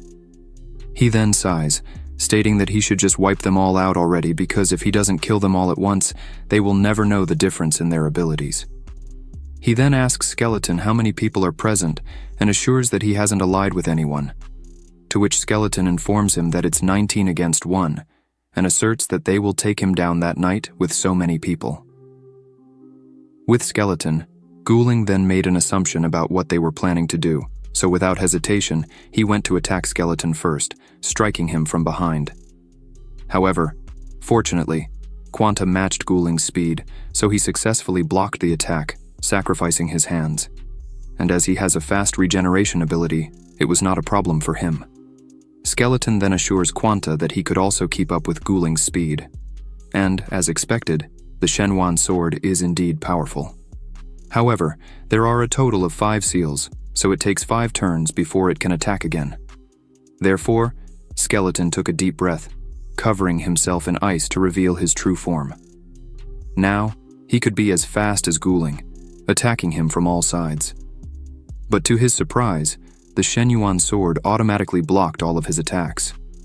However, that's fine, as he originally intended to attack the sword, while Guling, unaware of what is happening, praises Skeleton for having such a skillful combat sense that even a veteran player cannot match. Skeleton then humiliates Guling, telling him that he just deceived him without him realizing it, explaining that the places he hits will freeze, so the frost managed to slow down the speed of the Shenhuan sword.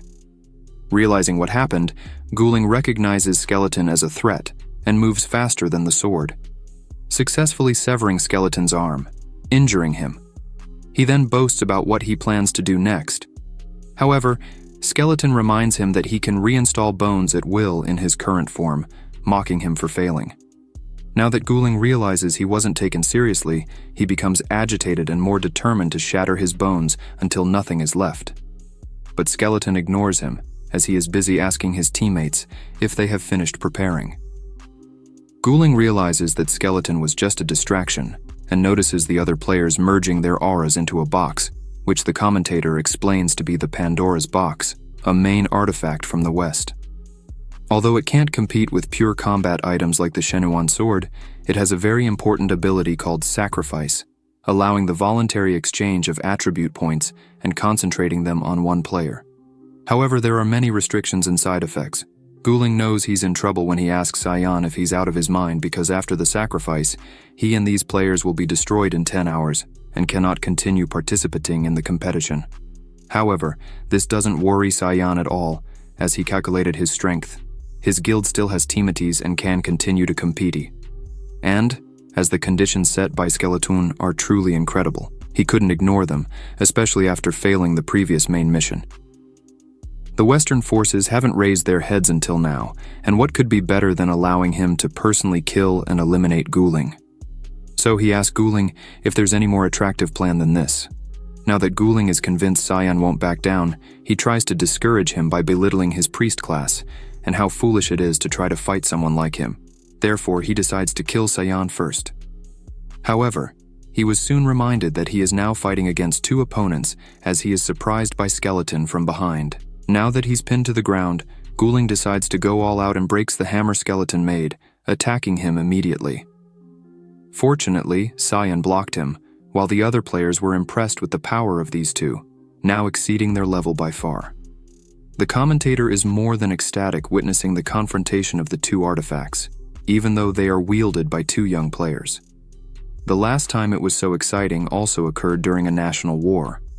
However, even though Cyan is a priest, he was originally trained to be a combat commander of a Yunyun. At the same time, Cyan decided to transform his crosshead shield into a sword and use Guling's Eastern Green Lotus sword art, completely surprising him. He even boasts that it's not strange for a priest to know a bit of swordsmanship, while the spectators are impressed, as expected from a brilliant successor. Azure's skill training is synchronized with their nerves. Only the simplest movements and skills can be used when connected to the nerves. synchronization requires a lot of practice. Their methods here are almost at the level of professional PvP players. But unfortunately, Guling's talent is definitely greater than Sion's. Now Sion's sword flies out of his hand, so Guling is about to deliver the fatal blow. However, Skeleton was just waiting for him to lower his guard. Unexpectedly, Guling was doing the same. Now, he successfully pierces the bones directly, but unfortunately for Guling, Skeleton has some tricks up his sleeve. Therefore, Skeleton manages to land an attack using his severed arm, and as he said before, the places he hits freeze. Now that Guling is slowed down, Big Bear and Yiwu manage to entangle Guling's movement. With that, Guling soon realizes that all the previous delays were paving the way for these two seemingly ridiculous attacks, just to freeze and control him for this moment. Without further delay, Sion delivers the final blow, completing his revenge. The commentator states that the Xin Yuan sword will stop working for 3 days if it's out of the sheath without seeing blood. If attacked multiple times in one night, Guling will be eliminated. Meanwhile, on Kunlun Mountain, inside the Shen Yuan headquarters, the elders witnessed everything that happened during the trial. The battle NPC was amazed at how their disciple was eliminated. On the other hand, the Holy Infant player was agitated, ordering them to find out the origins of this mysterious skeleton since she was still in denial about what happened. Meanwhile, the others are now contemplating reconsidering Guling's position as the first designated successor, and as he was careless, he will certainly be a laughingstock for those in the West. At the same time, the other players with whom the main character was before transmigrating are now watching the events live, thinking that Skeleton's personality is exactly like the leader of their society, as both are tricksters. Meanwhile, the squirrel guy was shocked to see a familiar face. Back at the location where Skeleton is, they have finally retrieved Guling's number plate. With this, the commentator announces the list of players who have been eliminated so far, one of them being Guling. However, before leaving, he invites Skeleton to join his union and assures that he is not being petty by targeting a single person just because of elimination. He is doing this because he hopes they can enjoy and master the game better. With this interaction, Skeleton is convinced that Guling truly deserves to be the first designated player of a major union, still so handsome even after being eliminated. Before he could think more about Guling's proposal to join his union, Cece suddenly hugs him, excited to see Skeleton's true form, and asks him to do it again. While Skeleton struggles to get away from her, her passion was too strong for him, so he was about to lose control. Fortunately, Bubble appears at the last moment, allowing Skeleton to distance himself from her. After that, Sion approaches Skeleton to thank him for the opportunity he gave, and with Guling eliminated, the entire Western Union can breathe a sigh of relief. Still, Sion knows he shouldn't let this opportunity pass and also tries to recruit Skeleton, asking him to join his union. As Sion is a man of culture, he tries to convince Skeleton by telling him the most crucial things they have: incredibly beautiful angel sisters and the secret recipe for milk tea made by their professional chefs. This sparked the imagination of Bubble and Skeleton, but he knew he shouldn't get carried away and said it didn't matter now. After yesterday's great battle, everyone should just rest for the day. He suggests they not worry about the competition during the day because he just wants them to have fun together. But before they could start, Skeleton asks Sion if he has pictures of those angel sisters. Now, due to the effects of the Pandora's box, these people are very weakened, to the point of dying. At the same time, everyone is drinking, having fun, and even resting. With this, Yiwu, who was on top of a tree, says they look so lively that they even seem like friends. He adds that it's impossible for someone like him to have friends. However, suddenly, he feels a strong claw on his head, and someone tells him to stop being grumpy. It was our protagonist, who invites him to have fun with them. However, from the bottle, Yiwu gets very angry and tells him to wait and see. At the same time, as always, Bubble is enjoying a drink. Shortly after, suddenly, Dom appears trying to be kind. However, she gets angry asking where Setsi is. He replies that he left her with Yuko. Sadists like her are the best at taking care of people like that, according to him. However, Yuko hears what he said, gets very angry with him, and chases after him asking who he's calling a super sadist. Then, suddenly, Dom hits something very soft and falls backward, sitting down. Soon after, he sees that it's Aiwei and then gets worried because he eliminated his ally. Therefore, he thought she was seeking revenge. So right after that, she says it's good that both of them are there, seeing how they act. She would like to ask something. She asks if they transmigrated or are naturally intelligent creatures. Changing the scene to a private place, Dong is asking her how she knows that.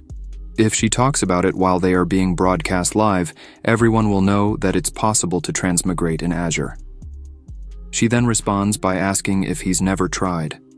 There have been other transmigrators, and in her experience, any attempt to contact the outside world will be blocked. At that moment, Dong remembers that in the past, he asked Bubble to send a message to some people.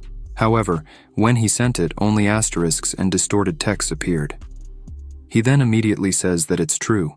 He tried a lot at that time, and when he tried to explain it to Bubble, they silenced him. Therefore, now he opposes the idea that the transmission is focused on him. Also, he asks what she meant by what she just said. Is she a native of this world, or did she also migrate? She then explains that since all of them are NPCs here, they can discuss this freely. It seems that Yuko is, like her, an intelligent being originating from Azure. He then asks Yuko, from her point of view, what kind of existence players are. Yuko responds that it is written in the books that 40 years ago, players from another world began to enter the world of Azure.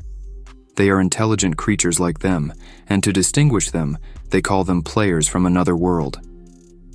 Players from another world exist in two states, connected and disconnected. When disconnected, they fall into a petrified sleep. In this state, they cannot be attacked, and they do not die. Right after, Yuko and she talk about their findings. At first, she was like most Azure NPCs and never felt that the world was different. She received players who completed their quests in the Fairy Mountain, which was her job. There were two non-combatant players on the mountain. One was a merchant, and the other an alchemist. Both used to come and talk to her, so, little by little, she became aware. One day, they disconnected for a long time and didn't reconnect. This was normal for players, and she knew someone would come to pick them up. She didn't know why, but at that moment, something awoke inside her. Later, she learned that this emotion is called loss, until one day she saw one of them connected again. So, she went to him and asked why he reconnected and what happened to his friend, because he wasn't connected. At that moment, he, unable to hold back his tears, said that his friend had died. Yuko didn't understand anything and asked if he wouldn't revive if he died. Still crying, the man shouted that he was talking to an NPC, exclaiming that his friend was dead in real life and would never connect again. This meant he would never come back, and he would never hear his voice again, nor could he touch him. He wouldn't revive. It was at that moment that Yuko understood that their worlds were different. In Azure, there is no true death, she thought deeply, and suddenly she understood. It was at that moment that a tear began to flow, and the man talking to her was surprised. That's how she experienced sadness for the first time. At that moment, Dong said that he had never imagined that. He always speculated about Azure's artificial superintendents and how Azure NPCs were so realistic. Some even thought they were played by other humans. So, according to her, it definitely had artificial intelligence from the beginning, but it didn't awaken until then. At that moment, Aiwei asserts that she also knows that she can't discuss this topic with other players because every attempt is blocked. However, even so, they learned a little about the player's world through their conversations about how people's lives are perishable. People are born, grow, age, and in this world, there is no magic or level system. Their professions are not determined by a higher power.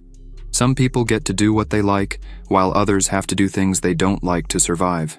So, they move forward, life creates new life, and their HP bar is not visible on the day they die. In the end, they disappear. Their lives end. At that moment, Dong asks what she wants because she has not yet said her reasons for approaching him.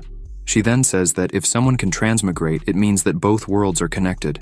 Therefore, she says she wanted to go to his real world. At that exact moment, Dong was shocked, speechless. Right after, Aiwei says that there are still 3 things they have to tell him. First, they know why his world has levels and missions in many illogical places for players. Only a few super-intelligent NPCs in Azure can think like her.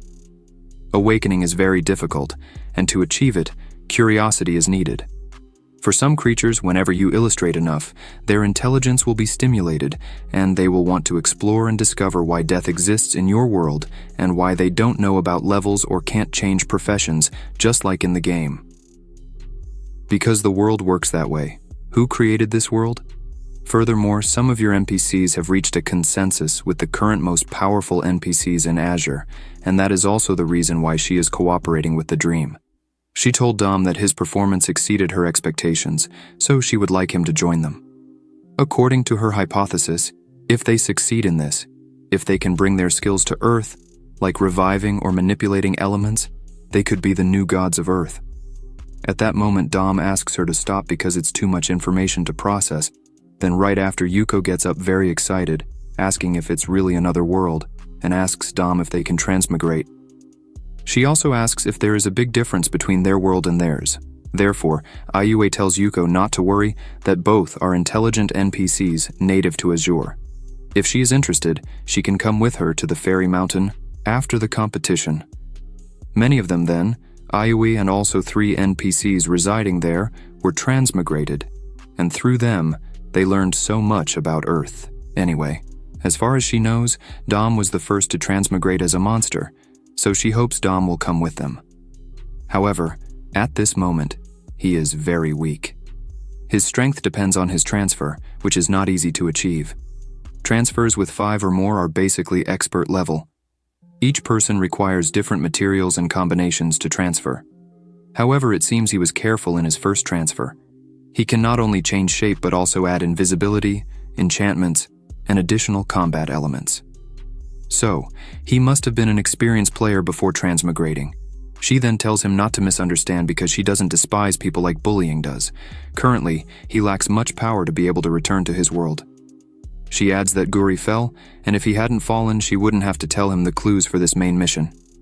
This time, they are really important. An important opportunity for them to reveal the truth behind Azure. Right after, she shows him a stone, asking if he knows what it is. Dom, very shocked, says it's an air stone from the Fairy Mountain, an artifact obtained after completing a main mission, and one of its functions is to rewrite and hide character attributes. She then says that altering levels after entering the competition is not a violation of the rules. Therefore, she introduces herself again. Ice and Wei Santa from the Fairy Mountain, level 105th transfer. Then, right after, she leaves and suddenly turns back, saying that she ordered Quanto Illusion Lunar to accompany him. At that moment, Dom wonders if it was all part of her plan. The gap between them is very large. Then right after, he realizes that something is not right. She didn't calculate bullying's elimination due to the large amount of information he received. He ended up overlooking that, at least in this game, high levels don't give a good advantage when it comes to killing. He concludes that she wanted him to join her gang in advance so that she could easily get clues for the main mission. Anyway, whether he joins them or follows his own path to win and receive clues in this entrance exam, it's just the best choice. So it seems it will be level 100 with 5 transfers against level 61 with only 1. The second part of the game officially begins hours later in Bubble's cabin. The protagonist is relaxed and lazy, expressing his reluctance to do anything for the day. Bubble, finding this strange, inquires whether they won't be eliminating anyone and asks if something happened. In response, he says it's something he can't explain. You know, I would never hurt you. There are many things that are hard to understand. At this moment, Grandma chimes in with a smile, mentioning that they have been together for a long time, and she has noticed some things. There's only one truth. The first mission he gave her was a lie. Wondering if Bubble has discovered that he transmigrated into the game, he acknowledges her intelligence. Simultaneously, Bubble remarks that he mentioned they could resurrect her knight, but that was a lie, an impossible strategy, right? At this point, Dom acknowledges her incredible insight. Exactly then Ayue appears, asking Dom if he has a moment. Shortly afterward, he informs Bubble that he will attend to the test matters. Bubble tells him to go, mentioning that she doesn't even understand the rules. As he leaves, Bubble remains relaxed, pondering which mission was real and which was a lie. Inside, Yuko asks the protagonist if they can talk about his world. He replies that it's challenging to explain clearly. "My world is as real as yours. Like you, I considered everything I knew to be normal. Things flowed smoothly since my childhood, and thanks to my qualifications, I could easily enter one of the best universities, something akin to an academy. I never had grand aspirations. I wanted to play video games quietly, fall in love, and live at my own pace. After graduating, I became a public servant and rose to a position that didn't require much effort. And who would have thought I couldn't control my hand? And presto, I'm inside the video game." Yuko reassures him that the details align with what she knows. She still has some suspicions, but she can deal with them later. Changing the subject, she mentions that her assumption was not incorrect. She spoke with her allies, but none of them had his number, so it's likely in someone else's possession. The next step is to retrieve it. Now that they know what number they have, the good news is that Aiwei has not yet regained her ranking, so no matter how powerful she is, she can only kill one person. This means they have the advantage. They will have to negotiate with her. If they manage to collect all the clues from the main mission, in addition to their deal, their statuses will also be different. They shake hands and decide to work together. Shortly after, Aiwei asks him if he wants to share about his world with her. Transitioning to another scene, Bear and his sister are enjoying the sunset. Suddenly, someone with a jug requests everyone to gather in the square. Bear becomes angry, thinking it's Yiwu up to his usual antics. However, Yiwu behind him denies being responsible this time. Then, it is revealed to be the protagonist, who says that after careful consideration yesterday, he realized that what Yiwu said is crucial. Bear is left confused. Dom continues, saying that he currently holds 2 rankings and wishes to negotiate sincerely with these people. He admits to being selfish before, but now he is concerned that the exchange will be detrimental to all. He deeply regrets his past actions and tells everyone that Yiwu is the most visionary among them. At this moment, Yudis tells him to leave, saying he has nothing to do with it and that he didn't know anything. After this incident, they gathered in closed environments. The Great Bear was confused, wondering if he really wanted to exchange cards as Yiwu suggested, and why a player with many allies would need to trade cards. The system window indicates that the bear is a local tyrant, with an initial number of 69 and current cards being 69 and 439, with a total of 11 points. Dom told him that he has information and wants everyone to know. The system window shows that Dom's initial number is 9, and his current cards are 95, 567, and 621, with a total of 3 points. Dom hopes that everyone exchanges information freely to increase the average points. This way, they can try to get the Great God to change the objective. The guys started shouting in surprise, asking, "Which other god?" He replied that they know who Jiang Luyu is. She used the new Nua stone to hide her attributes, and she is actually level 5. The guys were very surprised by this news, and their faces turned purple with fear. Dom continued speaking, opening his hands, and exclaimed, "This is the situation. So how about we get the Pandora's box and continue soul-sucking?" Cyan said with a trembling voice, holding a cross in his hand. "Forget it. I can't do this anymore. The strength difference is too great. If they take the souls of all 30 werewolves, it will probably be more like suicide. We simply can't escape, so we will be destroyed very quickly." Dom got angry, slammed his hand on the table, and replied that they haven't necessarily lost. First, they need to exchange information, and if someone has Zhang Luyu's number, then they should step forward. However, there was silence among them. Dom crossed his arms and responded with a threatening look, saying that it seems like either people don't want to cooperate with them, or none of them has Zhang Luyu's number. Currently, the only player with 10 points is Honglian, so the strongest player just needs to find his number first and then kill Honglian to steal his number. But now that he has made sure that at least some players have more than 10 points, there is only one way to win: get their own numbers and score more than 10 points. Then, just kill the player with the highest points and get the numbers of others to achieve a change in the ranking. Although the rule has changed a lot, the fundamental gameplay still depends on information. Knowing which numbers are in a player's hand and understanding the player's daily choices are the key to winning the game. The impact of combat power in the game will become less important as the number of hunters decreases, but the good news is that they have already taken care of Gulin. Although Zhang Luyue is a strong player, as long as they defend against her attack, taking the next step will be easier than it was with Gulin. They just don't know what Zhang Luyue's number is now, and that's what complicates everything. At this moment, Zhang Luyue was asking a girl if she understood everything earlier. Quen also found out through the alliance that she had her own number. The girl replied that she was a member of Miss Cece's guild and would never betray her. She turned to Guan and asked again, confused, who Miss Cece was. Guan replied that she was a rich girl who bought the guild. Many people from her guild came to her test because someone changed the conditions of the first round for money. She recalled a recent situation that happened in the forest.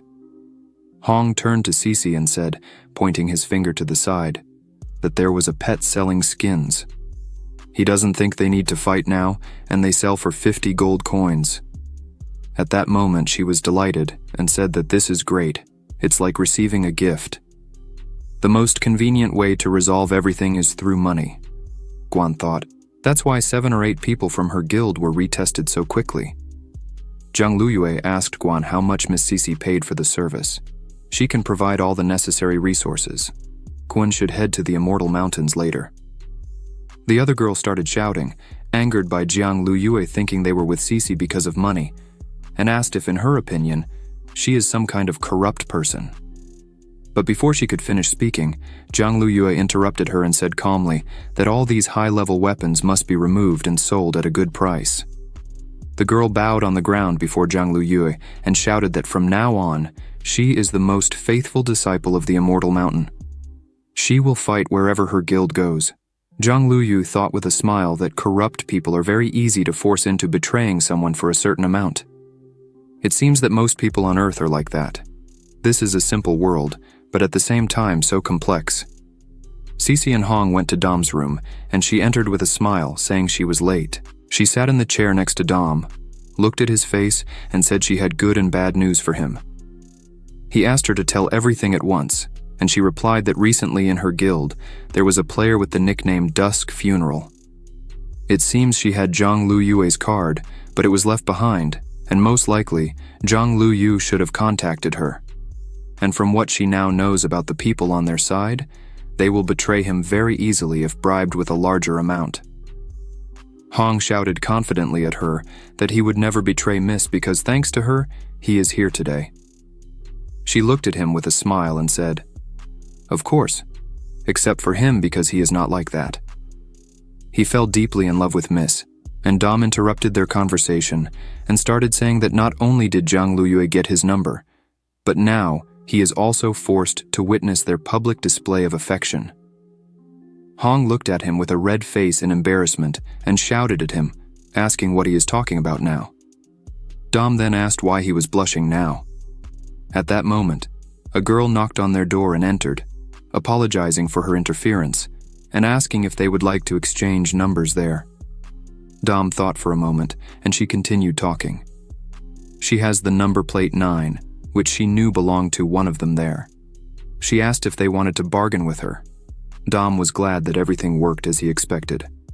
After these thoughts, he asked her which number she wanted in exchange. At this moment, the bear remembered this girl and whispered in Dom's ear, reminding him that she was the one who once said she would never work with them. She was embarrassed and replied that no, not anymore because she is still not dead. After that, she put her hand in front of his face and shouted that this trick is very clever because even though the points are not so important, the ranking they receive affects the rewards and resources they get in the end. Nowadays, many people are exchanging numbers with each other, and if she doesn't do it, she will fall behind. She has the number card 9 and will agree to exchange this card for the number 27, only for this card. But if they don't have this card, she will give this card to someone else. Dom smiled at her and replied joyfully, so they agreed. He handed her the number 27 card and took the number 9 card, saying that this number belongs to her. She thought about it and with fear asked how he got his number. It couldn't be a coincidence, and he told her that it had to do with the fact that they had entered into an alliance at the beginning with Guan. They found out that she had the number 27 card in her hands, and later discovered that she had her master's card. But now Guan and the others, as well as Jiang Luyu's alliance, were exposed. If he exchanged cards directly, it would arouse suspicions from Jiang Luyu. So he went along with Yiwu's idea of card exchange and proposed promoting the idea. Dom said they have no reason to refuse to have another player with 10 points. Suddenly Dom asked, "What's Quanta's problem? Why every time he sees Dom he goes and crouches in the corner?" Guan replied that initially they were assigned to spy on Dom's team, but Dom has the same scent as his family, so now he says he betrayed his mother and is a bit afraid to see him. Dom shouted angrily, showing his fist, saying that he is not his mother. Quanta continued to say with tears in his eyes that he is such a useless werewolf, apologizing to his boss and his mother. Dom approached him and asked what he was talking about. Quanta's eyes filled with even more tears, and he repeated his apologies again. Dom stroked his head and said that everything was fine. It was just a game. Nothing bad happened. Dom said he heard that he was raised by wild monsters. Dom also mentioned that he has a camp on the slope of the 10,000 miles. He invited Quanta to visit him there after the game. Dom petted his head, which Quanta liked a lot. Dom looked at him for a moment and thought that he now is more like a child who is just learning. Jiang Luyu's emotions are not very obvious yet, but it seems to him that the new generations of NPCs are more like children and humans, so they will exchange numbers first. Dom, as he was leaving, turned around and said that if there's a chance, he will come back later to play with them. He waved to them and left the room. The girl wondered what that was. Then, with a questioning expression on her face, she said she just came to exchange numbers. She wondered why she needed to hear his story with the NPC. He approached her, cleared his throat, and said they should get back to business, starting a mass exchange. He was able to get her card and then sent a message to her to come and exchange a card with him. He created several players with high scores to distract Jiang Luyu's attention. He kills 3 birds with 1 stone. He really is a genius, the girl responded, tired. She finally finished exchanging the numbers. She won't listen to him brag. He showed her his number and said they would have 3 more chances to hunt. It's just Jiang Luyu being shaken by attacks and taking down other players from her normal state, one at a time. No matter how strong she is, she must follow the rules of the game, and as long as they don't face her directly, this will be done. The next step is to guess Jiang Luyu's plan for tonight and avoid the moments when she attacks. His name is Jin Gui Wang. He is a formation mage who has participated in only a few competitions. He is now exchanging his number card because the 9th Great God's pet proposed a mutual card exchange. He easily got her card. He thought about the fact that he used the Guardian card and still hasn't found allies. Today, he will have to use the Werewolf card to avoid losing points. These 10 points are his ticket to the rankings until he reaches the top 10. He needs to be on guard. Someone not far from him asked Bubble to look at the fact that there was a boy there. Jin was very surprised by this and shouted in shock, "Who are you?" Jin asked them not to approach him. It was Dom and Bubble, who were not far from him with a smile on their faces. He pointed a sharp object in their direction.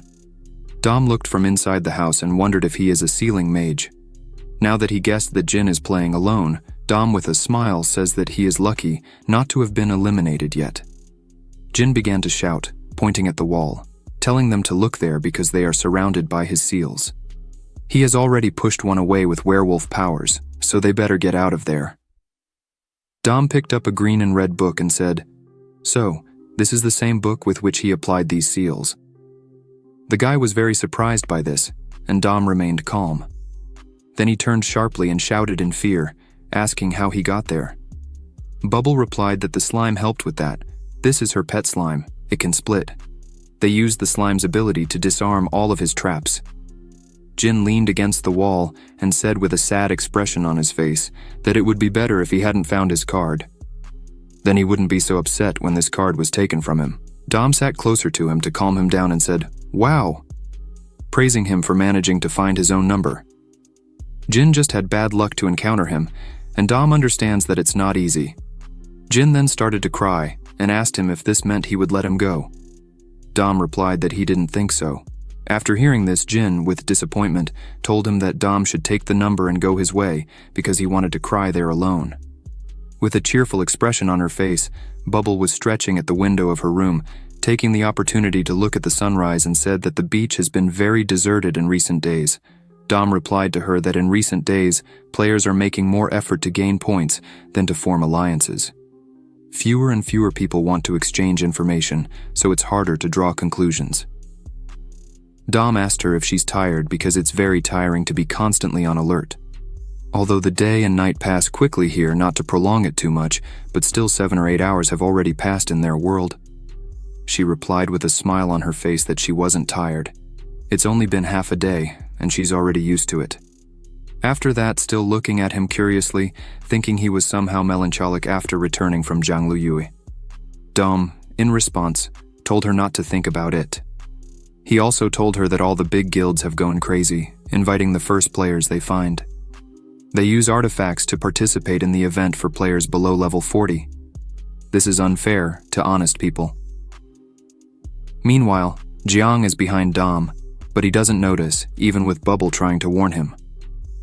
Dom continues talking, saying that when he succeeds, he will complete the main mission and get unparalleled artifacts. He even came up with a name, and it will be the Sword of Xuanyuan Nuwa, specially named to counter the Xuanyuan sword and the Nuwa stone. He looked at Bubble, questioning why she was moving so much. Suddenly, Jiang, behind him, said that the title of the sword was too long and suggested that Nuwa should be in front as it would sound better. He turned to her with an incredibly frightened expression on his face and was stunned. Sweat started to drip from his face out of fear and embarrassment. Dom spoke to her, asking why she walks without making any sound. He tries to cover up, saying that they were talking about a book with that name. "What is this beautiful lady doing here?" Dom said. She replied that she was helping them win the event. Based on all the information obtained through the alliance, she located all the players with 11 points. She and Guan eliminated all of them, and the only one with 13 points so far is Dom, and no one has been able to defeat him yet. So, Jiang sits down and says that the game's outcome is clear, because it's impossible for anyone to surpass him at this point. Jiang questions him if he still doesn't trust her, even though she has revealed all the cards to him. She says he has a goal, and that is to reach the other world, and that is also her goal. So, she wants to speed up his victory and will help him with that. She will take care of the next people who attack him so that he can relax. Dom was dumbfounded by this. At that time, he knew many ways to win. There were even options for losses. It's a pity because he guessed the beginning correctly, but couldn't predict the ending. Under Jiang Luyui's guidance, he easily secured the first place after the final count, but he won in a ridiculous manner. Dom always thought that he wanted to achieve his third transfer, given that Jiang was already in her fifth transfer. He even wondered what it's like to be victorious. However, Jiang easily defeated Dom on the first floor. But when Jiang told him not to try too hard and to let her handle the problems that will come in the future, he became thoughtful, reflecting that this feeling is very comfortable. Now he feels so happy, tears appeared on his face, and Bubble at that moment was holding the victory medal. The two stood on the stage, Bubble slightly upset and Dom very happy. Mang wondered why Dom was crying. The bear replied that maybe they were tears of joy because the test wasn't easy. The host spoke, and now Elder Kai will present the awards to the winners. They will also have an important announcement that will be broadcast from here to all game servers, so they should warmly welcome Kai to the stage. Elder Kai took the stage, his body trembling as he moved. It took him a long time to get on stage, and everyone watched what was happening with boredom. The bear wondered if Mang had fallen asleep. She said no, he should look at that. His legs seemed to be moving. A man helped Elder Kai off the stage, and Bubble and Dom, seeing that, were left speechless. After that, he cleared his throat and said into the microphone that, instead of Elder Kai, he would be extremely honored to present the well-deserved awards to the winners. Firstly, the maximum level will be increased. Previously, it was possible to level up only to level 100. But now they have expanded their capabilities to 120 and removed the limit of 5 transfers. Players will now be able to achieve Transfer 6 and level 120. They should combine different fighting styles and skills to make the game even more interesting. All the people around looked at the stage in perplexity and wondered about transfer level 6. No one expected this, and everyone started discussing who will be the first to reach transfer level 6.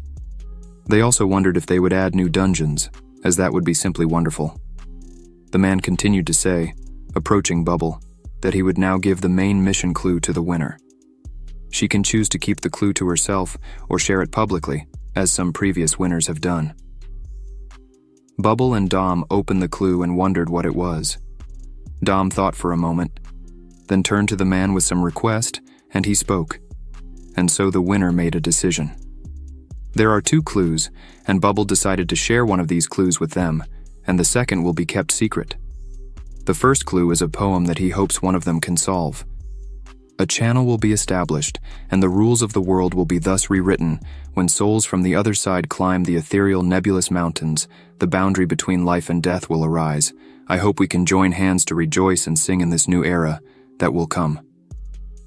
People started discussing this among themselves. What does it mean? A new dungeon, maybe?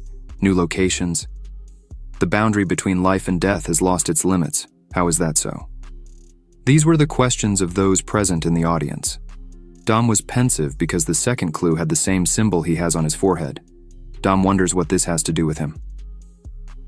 The news of Bubble's victory spread quickly throughout the game, and the main mission clue was known to everyone in the Azure game. In the broadcast comments, people began to comment that this time the clue is in the form of a riddle, which is really difficult. They also wondered what life and death have lost their limits meant. Another user responded to this message saying that, actually, Bubble's pet is lucky because he was really carried by an NPC. Another user asked if her pet is a skeleton or a vampire. This user also asked if this pet could be a reward for some mission because it is much smarter and more inventive than other NPCs, and says that in a few days, he will go to the skeleton camp and try to get his own pet like that. Another user told him that he shouldn't even have hope. The average level of skeletons in the camp is almost 60. As soon as they see a player above their level, they quickly flee, but beginners rarely choose the area as their spawn point. Fortunately, these monsters cannot move. Everyone discussed this situation among themselves. Jiang appeared among the crowd with Quanta and Guan by her side. Meanwhile, a huge bird flew up to her and landed in front of her. She climbed onto the bird and flew away. People around saw this and said it was simply incredible. Suddenly, many journalists ran up to the bear and started shouting at him, saying they would like to talk to him and learn about his experience in the game. One of the reporters asked the bear if he's not afraid of revenge after he and Miss Bubble's pet stole from most participants. Another asked if Miss Bubble's pet did not leave with them. The bear was annoyed by the journalist's actions. He held his wife in his arms and asked the reporters why they were surrounding him. His wife is afraid of crowds. He said that Bubble was nearby, and if they want to know something, they should ask her themselves. After that, the bear logged out of the game. Suddenly, one of the reporters spotted Bubble and announced to the others, saying they should interview her. He quickly ran up to her with a microphone to interview her, shouting for her, calling her. He touched her shoulder, already apologizing for the inconvenience. But when she turned around, he realized it was a slime. The slime's transformation ability allowed it to imitate another creature with its whole body, except the face. At that moment, Dom and Bubble were trying to escape unnoticed from this place. At the same time, someone in the crowd wondered, seeing a slime instead of Bubble herself, what that was, and if it was Bubble's other pet, the muscular slime. The reporters realized this was terrible because it meant that Bubble herself had already escaped from there. They should look for the rude and arrogant vampire in the cloak, Dom. Furious, Dom shouted at them, asking who they were calling rude and arrogant. Some people heard this and wondered where that voice was coming from. At that moment, Dom and Bubble continued trying to get out of the crowd unnoticed. Dom was apologizing to people to be able to pass, and Bubble told him that it was very crowded in this place, but they still managed to escape and sighed in relief. At this moment, some people appeared behind them and wondered if people were already picking skeletons as pets. Someone replied that, unfortunately, yes. But this skeleton is a completely common monster, unlike the skeleton from the broadcast that had ice powers. Dom turned to look at the crowd of people and thought it was good that they escaped this time. His human form would only cause more trouble. This skeleton appearance of his is not popular at all.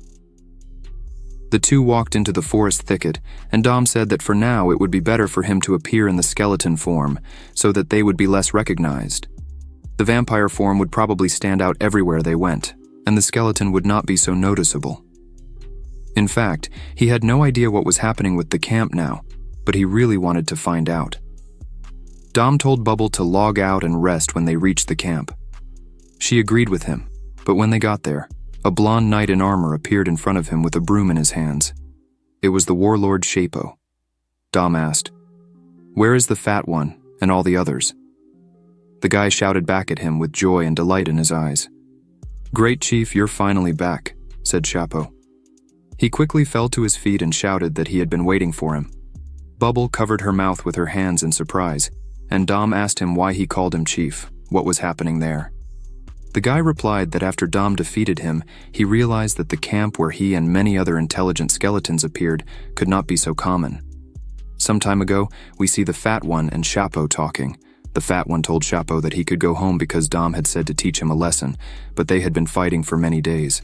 However, at that moment, Shapo interrupted him with his palm and asked him to wait for a moment. The Fat One asked him again what he needed. He replied while still sitting on the grass that for a long time players dominated Azure, except for NPCs with high intelligence. This rebellion of their charges made him realize something, so Shapo says there is only one way to completely overcome the monsters, and that is to join forces with these monsters. Shapo said they really need an assistant, so they're killing 2 birds with 1 water tank. Shapo, already on his knees, said he believed that monsters must be very important for the main mission. So he asked to be part of his team. Back to the present, Shapo says that now he is on the team, and the Fat One is his commander. Shapo turned to Dom and, with a smile, told him that he was the chief of his boss, so he would call her the Big Boss. Dom, already impatient, told him indifferently to get straight to the point, asking where the Fat One and all the others are now, and why the camp is like this. He replied that if he had arrived a little earlier, then all this would not have happened. The camp would have been completely burned.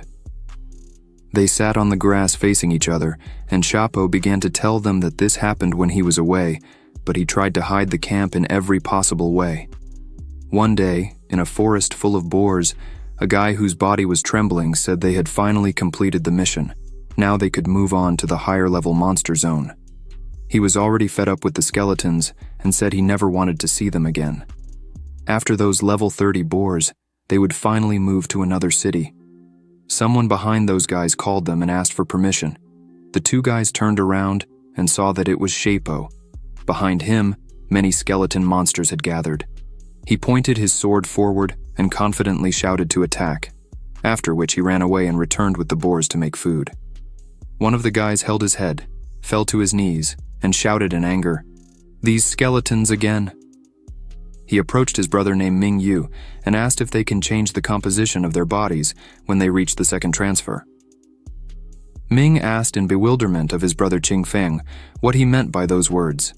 Feng replied with a reckless expression on his face that these skeletons are constantly causing trouble. "I just realized that the only way to overcome them is to become a skeleton," said Feng. "This means that from now on, they will no longer be human." Now, Feng suggests cultivating some materials so that they can transfer to the undead race as soon as possible. Shapo, who was still there, turned towards Feng and wondered what was wrong with this guy. After the novice players stopped coming to the skeleton camp, they no longer have the opportunity to evolve at their expense. They will have to resort to attacking high-level monsters, but these monsters give little experience. In this way, they will only be able to advance to a maximum of level 60. Moreover, the difference after the transfer is enormous, because when a player reaches level 50 and performs the transfer, they can easily defeat a level 60 skeleton. And if the player has a second level, then even numerical superiority is insignificant. No matter how high the monster's level in Azure, it is deprecated. It is simply impossible to take them to the main city to change class. It would be possible to find a player with taming skills like Bubble, but such naive ones are not easy to deceive. No one needs a common skeleton as a pet. Bubble told him, showing her fist, that if he repeats that again, then in that case, she would simply beat him up. He continued to speak. Then, while they were thinking about requalification, at the same time, they were strengthening the defense of the base. Then, two very strange things happened. First, the vampire camp next door was looted by a horde of beast tamers. It was completely ravaged. Later, he learned that it was because the big boss was so popular during the entrance exam. One of the players shouted for the bat to become a cute vampire prince, and many female players wanted to try to catch a bat and turn it into a vampire.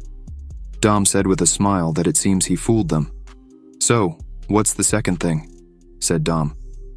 Previously, the number of skeletons in their camp did not exceed 233, but when he went on an expedition to fight high-level monsters, a dozen or more skeletons that were killed and did not respawn, a new skeleton appeared in the camp.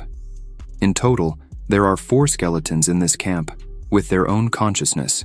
But this little one, although this skeleton was only first level, unlike the rest of the programmed NPCs, who were just wandering, this little guy has been watching them for several days but doesn't get close to them. Chapo asked the fat one if maybe he should call him. The fat one told him he should forget it. Even the fastest skeletons couldn't catch him. The fat one then asks Chapo for the undead food he bought in the city. Chapo replied that he would do that now. The fat one took a plate of food that looked like a thigh and thought as he put the plate on the ground, "This is to attract the brat." The fat one left the plate not too far from the tree and ran to hide behind a bush, after which the little skeleton felt the plate with food and admired it with passion. He looked around and approached the plate. Then, he ate everything with the greatest happiness possible, but he noticed the fat one behind the bushes and quickly disappeared. The fat one realized that maybe it was simply impossible to get closer to that little monster. The monster suddenly appeared next to the fat one with a flower behind his back. The little monster looked at him with tender eyes and told him to pick the flower and asked if in return he would get more food.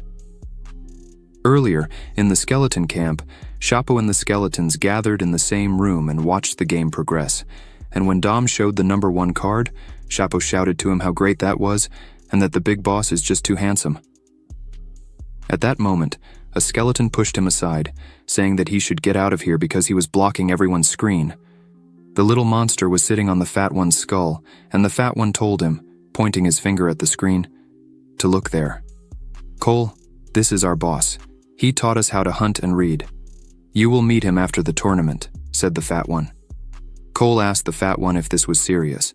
The fat one replied that he is not just a skeleton, he is a different race, he has many secrets. Chapo, looking at that, wondered what they were even doing. One of the skeletons approached the guy, grabbed him by the shoulder, addressed him as Chapo, and asked him to tell more about the world of players. The guy began to narrate. After everything calmed down, we began to plan how to get back at the enemy camp. The most direct method was the one I and the captain had discussed before, which wasn't difficult for people to implement. Then something happened. It was the squirrel player who told the others. He said the information was verified. That pet was first a skeleton, and only then became a vampire. He recognized his owner, and he gathered them here to see the tactics of those skeletons. According to rumors, they made great progress. The rat spoke, saying that the monsters suddenly became self-aware. The information from bounty hunters also confirms that the skeletons are building something strange. The girl with pink hair, sitting next to them, told the others that before spreading the information, they need to allow the players to clear the camp. Only those sitting at this table know the origin of the vampire, and she hopes it stays that way, but the camp must be eliminated. The squirrel continued to say that everyone present is third-level players who will easily take over the camp now until the tournament ends. Even if the vampire wins, the camp would already be theirs. The squirrel thinks that if these skeletons are truly intelligent, then these monsters should respond with something valuable. So they shouldn't wait. This group of players approached the camp, and Chapo approached them and, with a smile, pointed his finger to the side, saying that 10 miles away, a monster had set up a camp right here, so they should leave. The girl asked again if he was the one who leaked the information, questioning why other players know about this camp. The squirrel said they shouldn't worry. He's only level 60, probably came here to gain experience. After that, the squirrel began to ask, with a smile, if the monsters here are higher or lower than 60 levels, and if his guild leveled up there. The guy replied that no, he's still not a member of any guild but plans to join one in the future. Shapo then says that the level of monsters in that camp is really high, and these monsters are very cunning creatures, so it's better for them to go back. The girl told him he's a gentleman, approached him, and said they knew about the danger. At that moment, members of their team appeared from all sides and grabbed him. The squirrel said with a smile that this guy is just a grain of sand, and they won't kill him because it would attract attention, so they would take him with them. The knight wondered if these people really came after the fat one, Cole, and the others. They hid their level from him, but no matter the level or rank, they are much stronger than him. Fat one, at that moment, saw these people approaching, along with Shapo, who couldn't get rid of his handcuffs. Shapo shouted for the fat one to run quickly, and everyone should get away from here. Fat one wondered if these players tied up the god killers. Fat one pondered that this was a big problem. Then he began to shout to the rest of the skeletons in the camp that everyone was in danger and needed to run as fast as possible. They needed to save themselves. The girl created a barrier around the camp and said they were a bit late, holding the Powerball in her hand. She said she would take care of them. One of the team members looked at Fat One approaching and thought this was an unusual skeleton. He himself thought it would be difficult to deal with. Fat One approached and asked why they were here. If they needed resources or money, they would give them. The girl said with a smile that this skeleton is really smart. After that, she invited him to become the pet, and she would treat him well. The squirrel replied that she shouldn't say such nonsense. They need to capture all these skeletons and put them behind bars before they attract too much attention. The squirrel turned to the player Aragon and said he had been fighting for a long time with a skeleton that hadn't even been transformed. Aragon angrily replied that he shouldn't say anything stupid, that he would soon end this. At this moment, Aragon thought he felt so ashamed. He must use all his strength to defeat this skeleton. Fat One continued to observe his opponent, looking at him with an ominous expression and confidence on his face, and Aragon realized that the expression of the skeleton had changed. He thinks that now the end has come for him. Suddenly, he was hit by something that approached quickly, and he wondered what it was. Aragon noticed that with this blow, his defenses were broken. Cole then climbed on Gordo's head and asked if they were bad people. In response, Gordo turned to him and said yes, but asked him to be more careful. And at that moment, everyone in the group looked at them suspiciously, wondering what it was. The girl with pink hair said excitedly that it's a black skeleton. It's a treasure.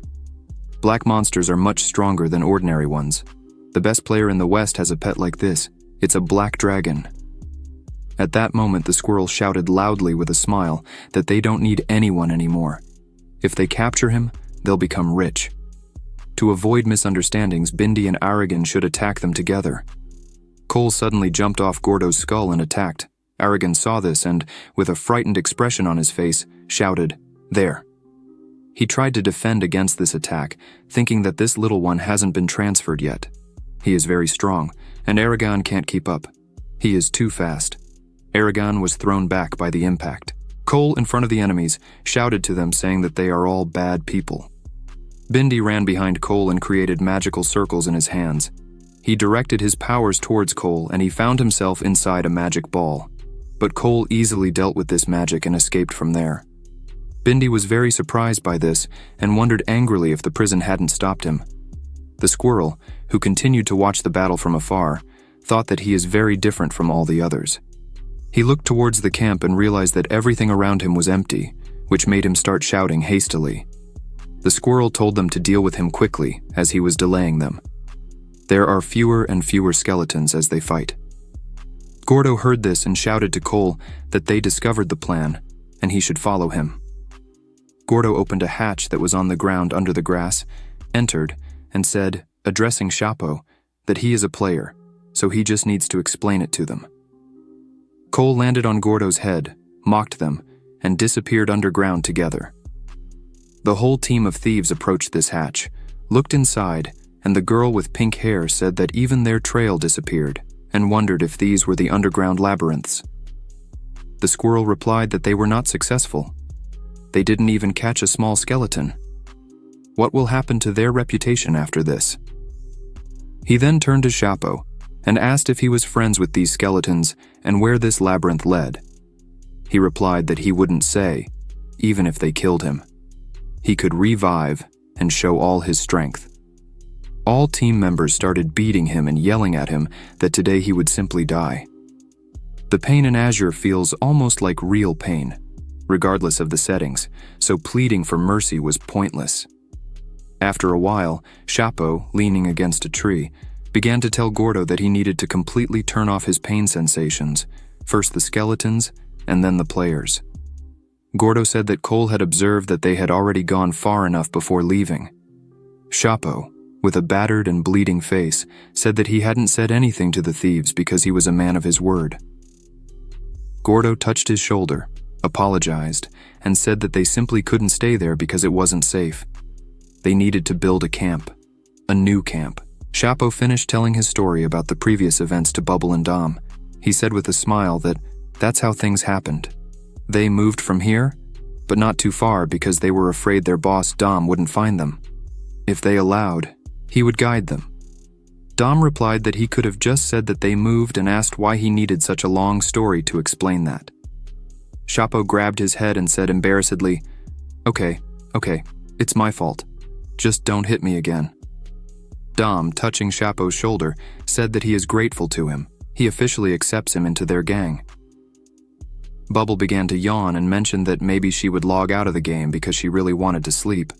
Dom agreed that she should log out and suggested that she contact him when she logs back in. She exited the game, and Dom and Chapo continued on their way. When they reached the designated location, Chapo started waving his hand and shouting loudly, calling for Gordo. Upon seeing the boss, Gordo and all the skeletons rejoiced at the return of their leader. Dom informed them that he had returned and knew what had happened during his absence. He then asked if Gordo had noted information about those players. He's back, so it's time for revenge. Gordo responded with a malicious expression on his face, saying that yes, they had planned to gather more money to hire an assassin, but they decided to discuss it when he returned. Dom proudly replied that he expected nothing less from them. But what about little Cole? Asked Dom. He wanted to see the little one. Dom picked up Cole in his arms, and after examining him carefully, Dom said that this is indeed a skeleton from a black family. Only 2 such representatives are known on the entire continent, so counting this one makes it 3. Cole spoke to him, looking directly into his face, and called him old. Dom thought about it and said that he can't even speak properly yet. Gordo opened his arms and replied that it's not true. He said that on purpose. He prefers to call him Old Dom.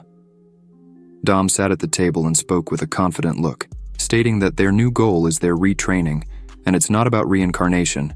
They need to reach the 6th rank in 4 months. Meanwhile, Cole, Gordo, and another skeleton listened attentively. Dom had not yet explained the entire system to them. Mage, warrior, beast tamer, monk, and engineer are connected. Training in Azure is a combination of racial and professional skills.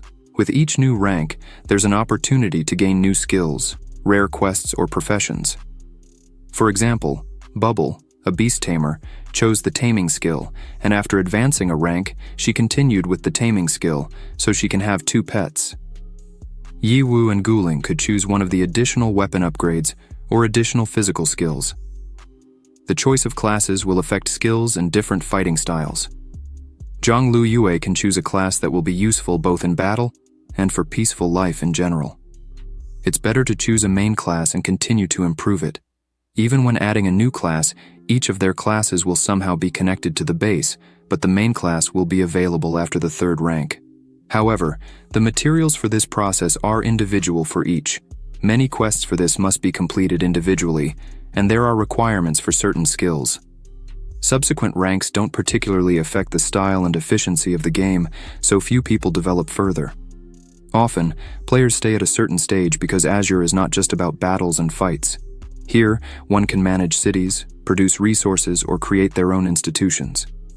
There are also very strange establishments, such as a city in the East, which uses special algorithms to create scenarios where players buy something for a lot of money.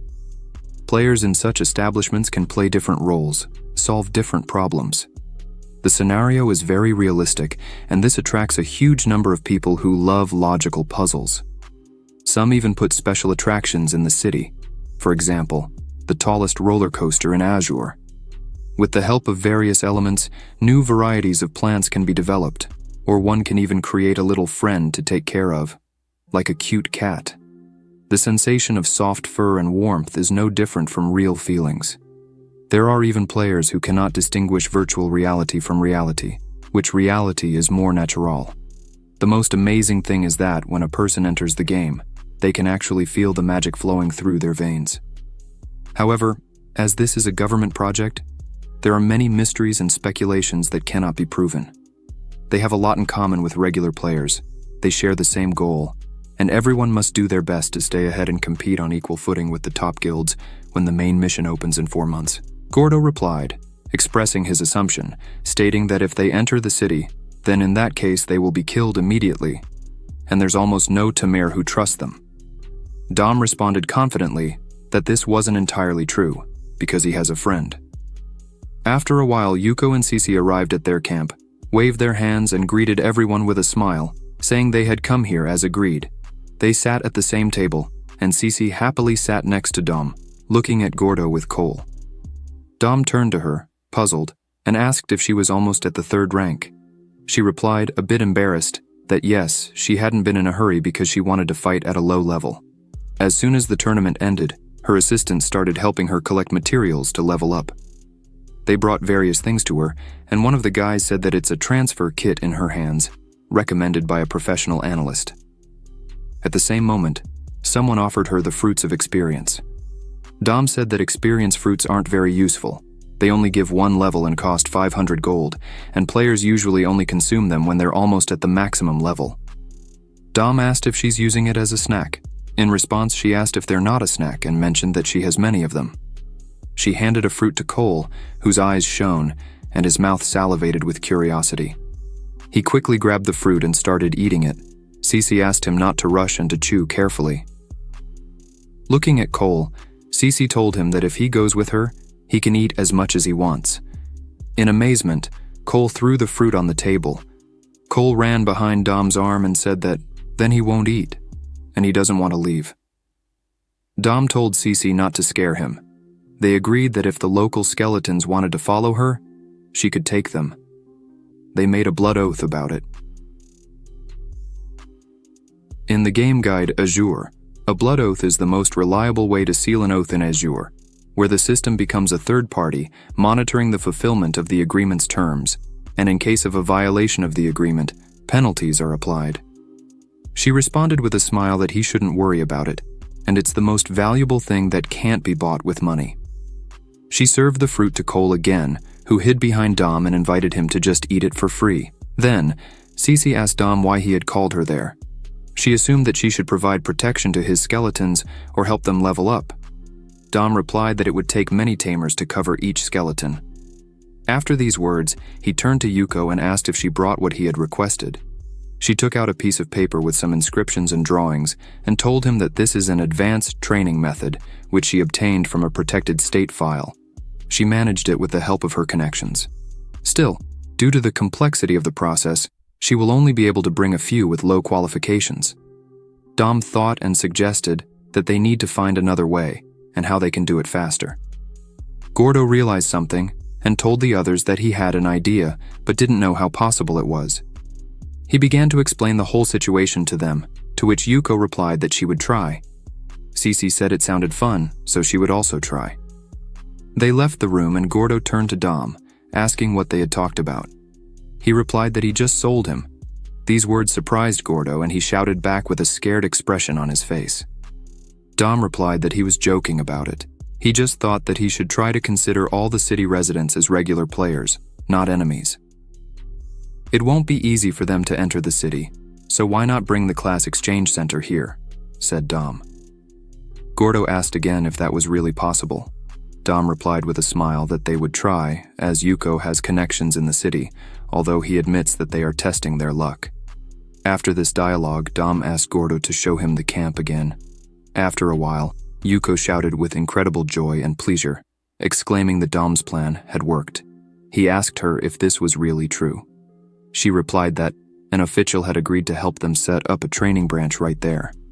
Initially, they were refused, stating it was entirely impossible, but then Cece said she was willing to invest in their venture, and they simply couldn't refuse them. Cece sighed and said she doesn't understand these NPCs, as they are too greedy. After hearing what she said, Dom happily responded that no matter what, they are celebrating the opening of the training branch in the skeleton camp. If you enjoyed this video, subscribe to the channel, hit the bell icon, and like the video. Thank you.